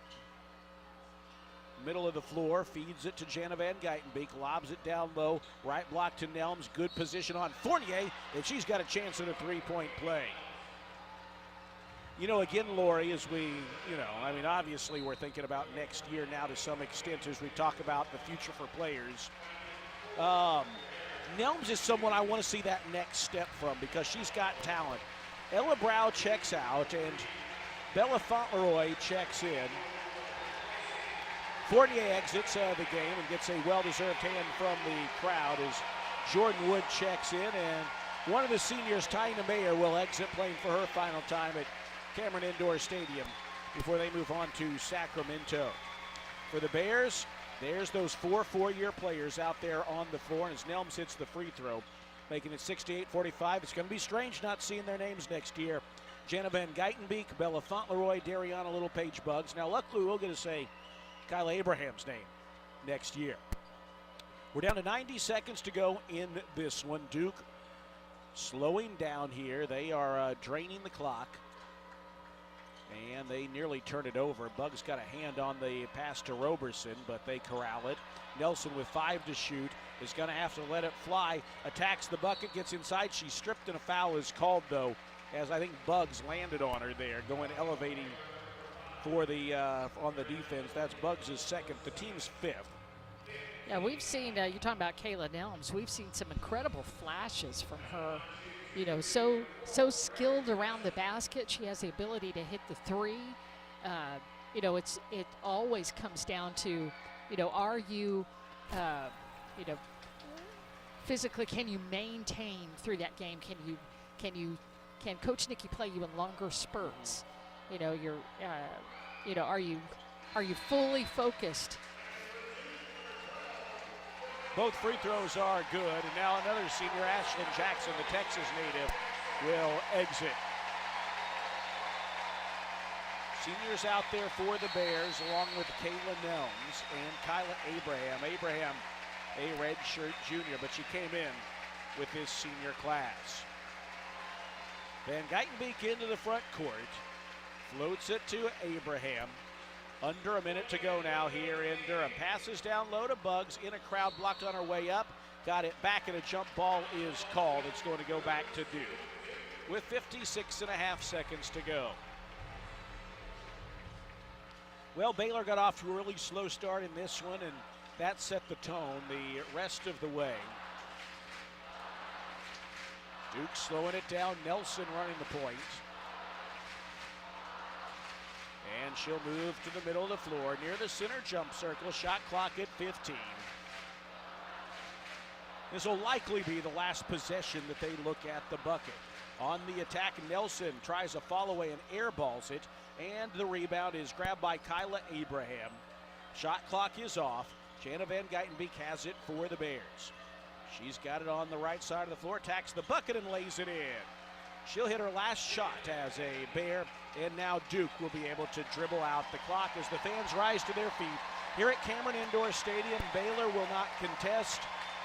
Tough end to the season for the Bears, who will finish the year at 25-9 in the second round of the NCAA tournament. See the group of seniors giving each other a hand as they walk off the floor for the final time as the clock hits 0. It's the Duke Blue Devils moving on to Sacramento in the Sweet 16 as they win today 69-46. First Central Credit Union postgame show coming up here from Durham as the season comes to a close. Baylor 25-9 on the year with the loss to the Duke Blue Devils. As they go through the handshake line, we'll take a timeout and we will pause for a moment here. Actually, we'll keep it here. I believe we will hear from one of our assistant coaches getting just a few thoughts. And after a game like that, I don't really want to make them wait too long, Lori. So we will keep our eye down on the floor and keep it here as we'll get our coaches' comments that are brought to you by Alliance Bank, your Central Texas business bank. Tough watching the seniors walk off for the final time. Kirsten Johnson out there, Bella Fauntleroy, Dariana Littlepage-Bugs, Jana Van Geitenbeek, and Bella Fauntleroy. We see Aaron Sterniker, assistant coach, joining us here on the post-game show. And Aaron, appreciate you joining us after the game. Hope you can hear me all right. You know, obviously, I want to ask you about this game first quickly. Really just a slow start offensively, and it seemed like that set the tone the rest of the way today. Yeah, I mean, we just ran up against a defensive juggernaut tonight. You know, their pressure, their aggressiveness really bothered us from the beginning. And, you know, we knew it was going to be a battle coming in, and, you know, we just got to give credit to Duke for really coming out and consistently being aggressive on us and not letting up. It was that today, Aaron, and I want to ask you, too. Sorry, I'm going to turn this down kind of loud there. This senior class, it's tough watching them walk off the floor for the last time. Jana, Bella, Bugs, and KJ, what have they meant to you all in this program? Man, I mean, that class that came in 4 years ago and just trusted us and really chose us, they mean the world to us. I mean, we wouldn't have had the success we've had this last 4 years without that group. They're always going to have a special place in my heart and our whole staff's heart. I can't say enough about that class. They're truly a special group of kids. Yeah, not only outstanding players, but they represent Baylor in this program so well. Aaron, really appreciate you jumping on with us. We'll talk to you again soon. Oh, thanks, Derek. Thank you. Aaron Sterniker with his thoughts here on the post-game show. 69-46, the final in this when Baylor's season comes to an end in Durham. We'll take a timeout and come back after this on the Baylor Sports Media Network. Do you want to earn points while cheering on your favorite Baylor teams? Join Baylor Bold Rewards. Track your attendance on the Baylor Sports app across athletic events and earn points towards prizes and experiences. Download the Baylor Sports app or register online today at BaylorBoldRewards.com and start earning your points today.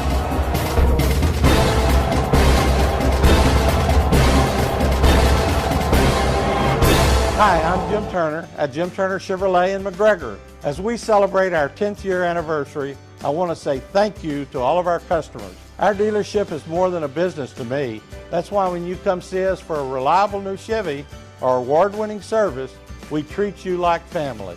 Come see our new collision center, now open to serve you even better for many years to come. Enjoy the game, then come see us at Jim Turner Chevrolet in McGregor. Together, let's drive. Looking for a fun night out with family or friends? Head to Magnolia Field at Baylor Ballpark and catch Baylor baseball this season. Single game tickets are on sale now, starting at just $6 for general admission seating. Or stop by the ballpark for $2 Tuesdays, featuring discounted concession items, plus $2 off general admission tickets. Grab your seats now at BaylorBears.com/tickets, and we'll see you at Baylor Ballpark. When you strive for greatness, you have a target on your back. And when it comes to finances, we're all targets for scammers.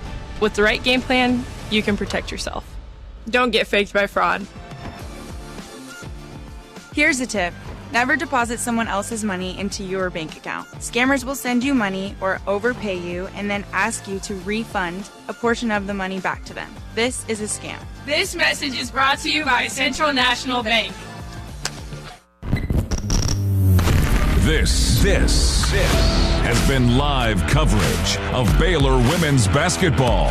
Now it's time for the First Central Credit Union post-game show. Brought to you by Texas Farm Bureau Insurance, championship partner of Baylor Athletics. Visit Texas Farm Bureau Insurance online to find a local agent today. Central National Bank, proud season sponsor of Baylor women's basketball. Nissan, innovation that excites. Libman, America's trusted brand name in cleaning.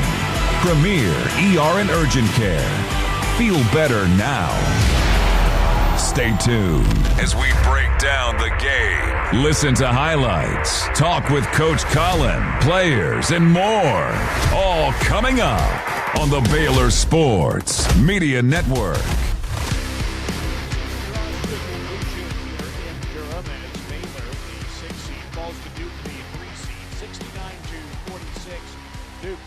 Number 8 team defeats the Bears, the number 21 team in the nation. Really kind of came full circle today as Baylor began the season with Duke in Paris, and they conclude the season with Duke in Durham. Baylor, just too many turnovers to start the game. Duke scored 13 points in the first half off of Baylor turnovers, en route to a 22-point halftime lead. And in the end, it was a much better second half for the Bears, but not nearly enough as they fall today, 69-46. We can talk about here on the First Central Credit Union postgame show, Lori, the stats in this one, and they were not pretty. I think the headline on this season was the defensive effort and Talia Scott for most of the year. The end of the season headline these last few games has just been shooting struggles for Talia Scott and the teammates across the board. And honestly, I think that just that inability to get the offense going there late in the year short-circuited where this team, I think, could have finished, because the defense was really very good throughout much of the year and at times elite. The numbers bear that out, but I think the offense just struggled to such a degree that it made things tough these last few games for whatever reason, and just for what, despite their best efforts, couldn't get it back on track. Yeah, I think you lose a little bit of confidence, I would say, and where things aren't as crisp, and you may get outside of what you normally do, the kinds of ways that you run your offense and that you execute. And you know how to do that, and then you lose confidence and you just start second guessing or trying to do too much. And today it was just Duke just jumped on Baylor from on the defensive effort, and once those turnovers started coming, I mean the second half, I mean, you're not talking about Duke absolutely emptying its bench because they only play 7 players. And and Baylor played a lot of players as well, as many as they could. And it was pretty much even for the last 20 minutes. But the first 20 minutes, just the Bears with turnovers and inability to get some of those shots to fall, just, put Baylor behind, and they just were in a hole that they just could not crawl out of. 69-46, the final. Duke scores the game's first at 9 points. Baylor actually cut it to an 8-point deficit at the end of one, but just couldn't sustain any long runs in this game against that Duke defense. Again, you think about these two teams in Paris. Baylor did a fantastic job really being disruptive to Duke's passing game, to Duke catching the basketball, front end and back end passes. Baylor made life tough. Well, Duke returned that favor today in a big way. And I think Aaron, it was fair of Aaron to say, Aaron Sternicker in our postgame interview, their defense was elite. It was today. Baylor was not anywhere where it needed to be offensively, but their defense had a big part in that for sure. Yeah, I would absolutely agree, and they're in a comfortable place here, playing at Cameron Indoor. A great crowd that was engaged throughout the game, and once it's like a shark. There's a little blood in the water, and it turned into a frenzy. It sure felt like that in some stretches, and Baylor just could not. They couldn't put enough possessions together. They gave too many more possessions and opportunities back to Duke, who also didn't just light up the world. Baylor held them to under 40% shooting. They weren't elite from the free throw line, and they were 4 of 22 from beyond the arc. But you look on the opposite side of Baylor, they held Baylor to 30%. Had some good looks, had a lot of contested looks. But gosh, that, they just, I think I saw one 3-pointer that looked like, and it was Ella Browse at the very end, that I thought that was going in from the corner. But it did not. And that's just, it's disappointing to see that happen. But again, I think you got a little voice in the back of your head when things aren't just going perfectly. You're not in a rhythm, and you feel uncomfortable when you're shooting, and then you've got this is a pressure environment when you get to March Madness. I mean, you want to win so bad, and sometimes you might want to. Your effort is there, but sometimes you just the mistakes end up compounding, and that's just what happened early today. But gosh, these the senior class has meant so much to us. We've just loved watching them play. Yeah. They're not only just great basketball players, but incredibly great people and wonderful representatives of Baylor University, and it really will be hard to let those babies go. It will. Yeah, it's going to be hard. It is. We've seen a lot of great moments with them, and you wanted a few more. But today it is Duke moving on, 69-46, the final. This is the First Central Credit Union postgame show. Everything we do for you. We'll be back with more after this from Durham on the Baylor Sports Media Network.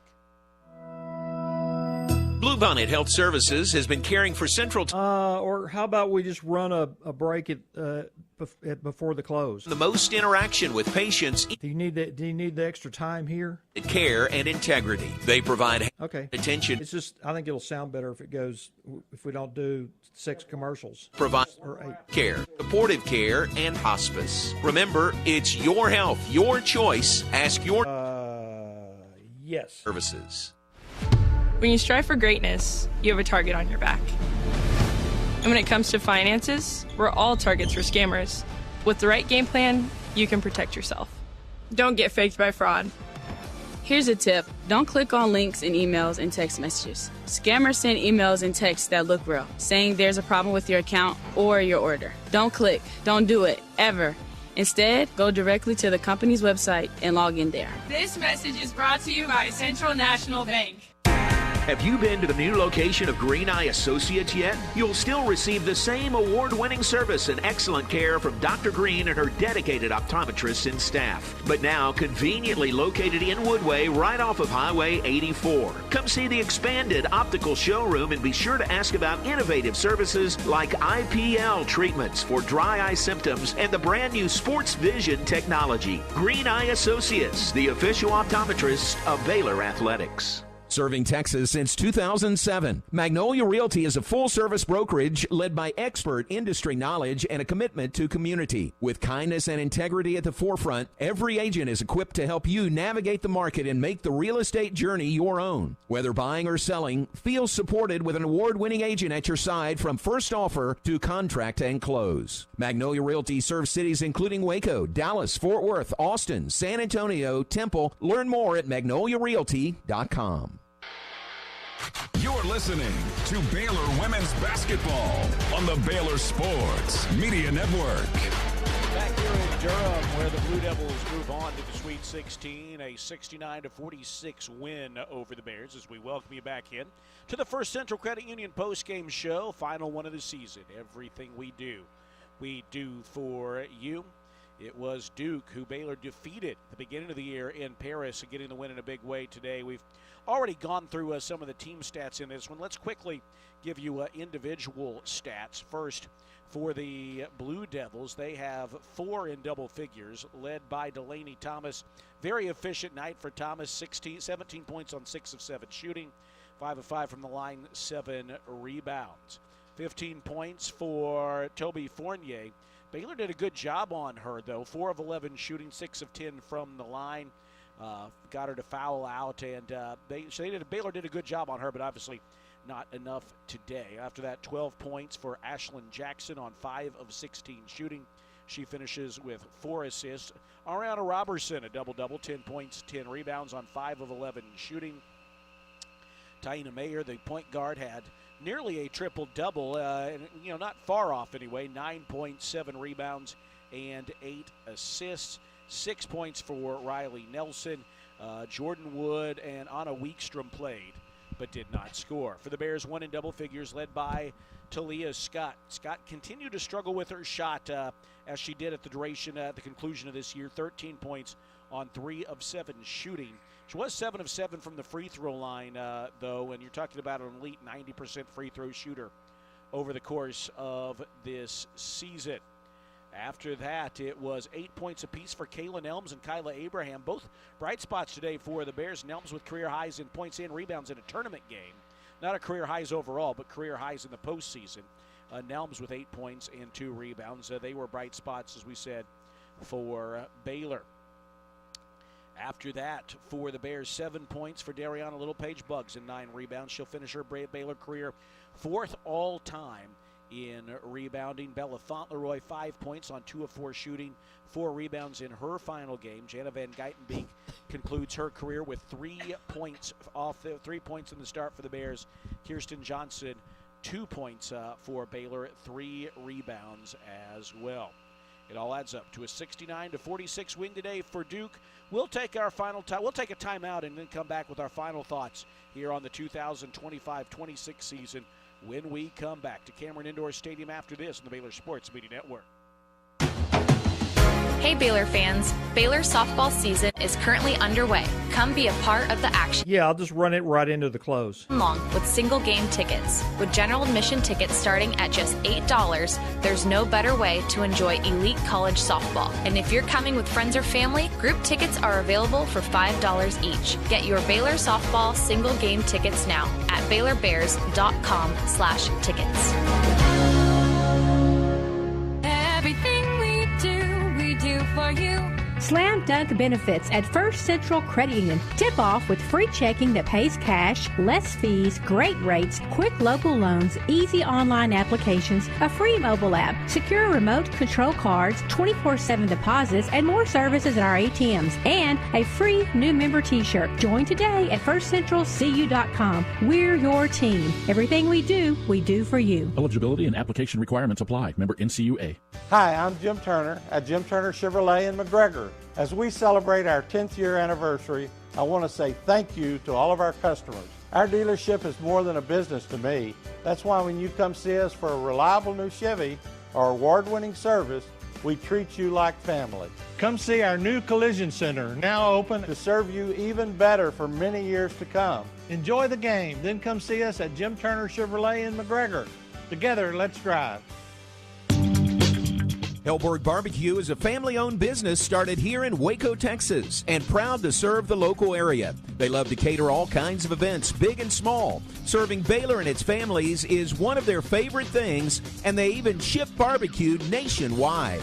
Check them out while here in Waco or online and support one of Waco's local barbecue restaurants, Hellberg Barbecue. Salt, pepper, and a whole lot of prayer. You're listening to Baylor Women's Basketball on the Baylor Sports Media Network.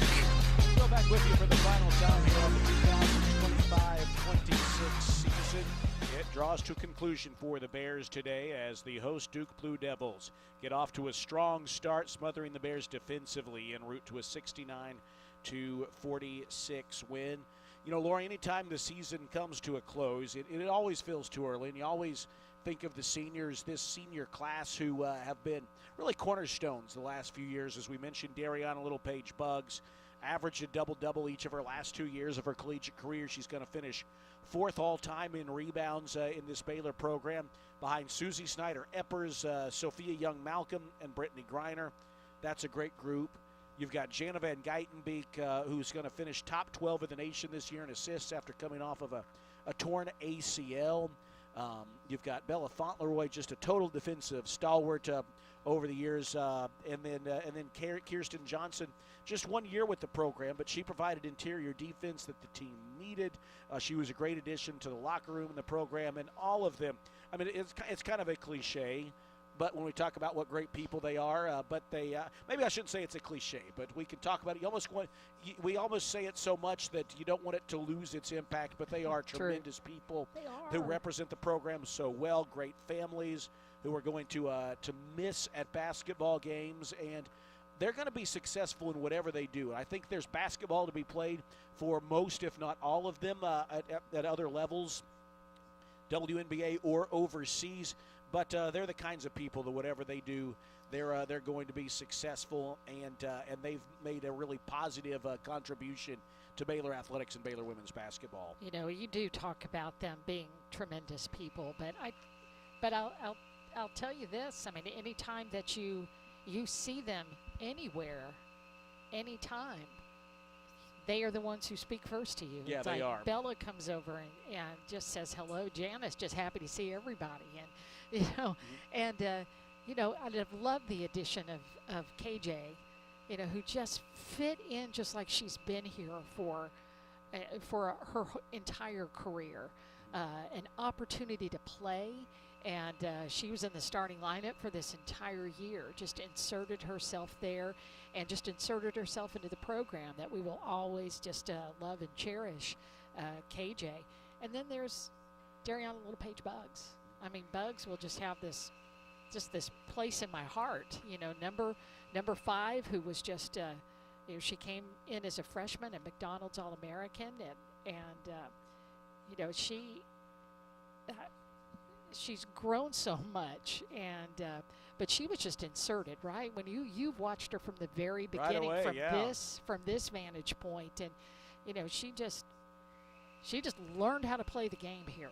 Already super talented, could just naturally go for rebounds, and anytime you climb the Baylor rebounding charts like she has over the course of her career, when you think about just the greatness of everybody that she passed and those she's close to with Brittany Griner Sophia Young-Malcolm in the NCAA era, and of course just the super dominant Susie Snyder-Eppers, in the AIAW days. But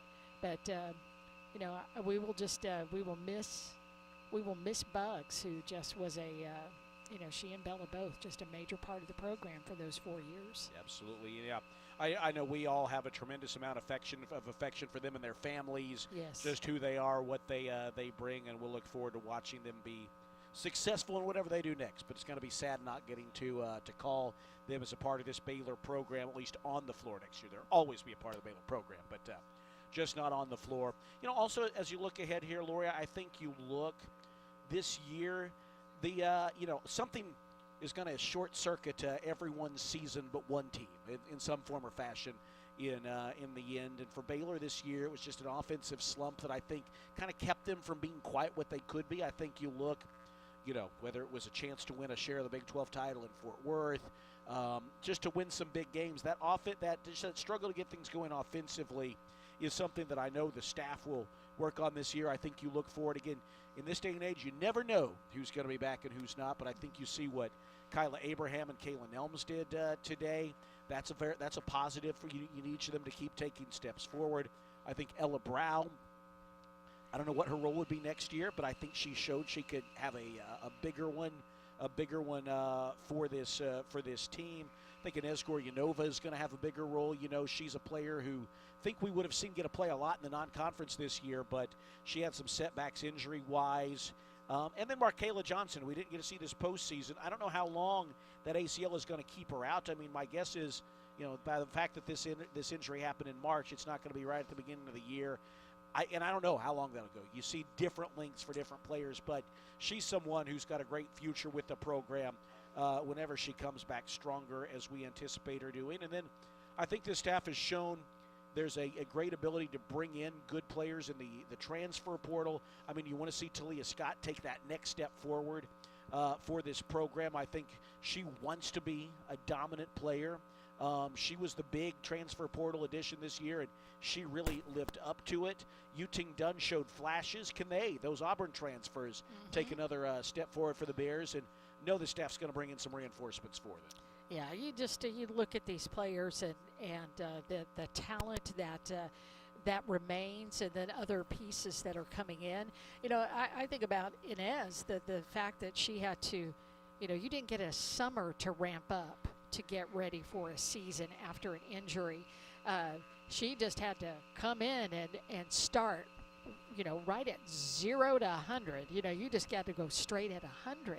So even just trying to ramp yourself up to playing at this level, I was glad to see her get out there because Coach Nikki says she too is like Ella, great IQ, elite passer. She's got that little wiry frame, but she is unafraid to get in there and mix it up, but also to pull the trigger from the three. So she will be, when she has that her health throughout a full summer of workouts and really being looked at that point guard position, which is her normal place to play. I'm excited to see what she can do along with, with Talia and Yu-Ting Dunn. I think is a real, she also, you think she came in, at the end of Auburn season last year? So 16 games, I think? Yeah, just 13. Okay, less than that. Yeah. So just 13 games. And then, you're just getting used to being here and playing basketball here and the language. And she has grown so much over the course of a year. And she has some elite skills. She does. She's got to put them together. She'll have another summer to be able to do that. And summer will be just incredibly important. Yeah, for Talia, for Ting, you want to see that step forward for the players in the post. I think there's the makings of a solid team there. And then we've seen this staff has been really good at bringing in players in the portal. And so I'm excited to see what that looks like. And that's going to be, it moves fast in this day and age. It does. And so get ready.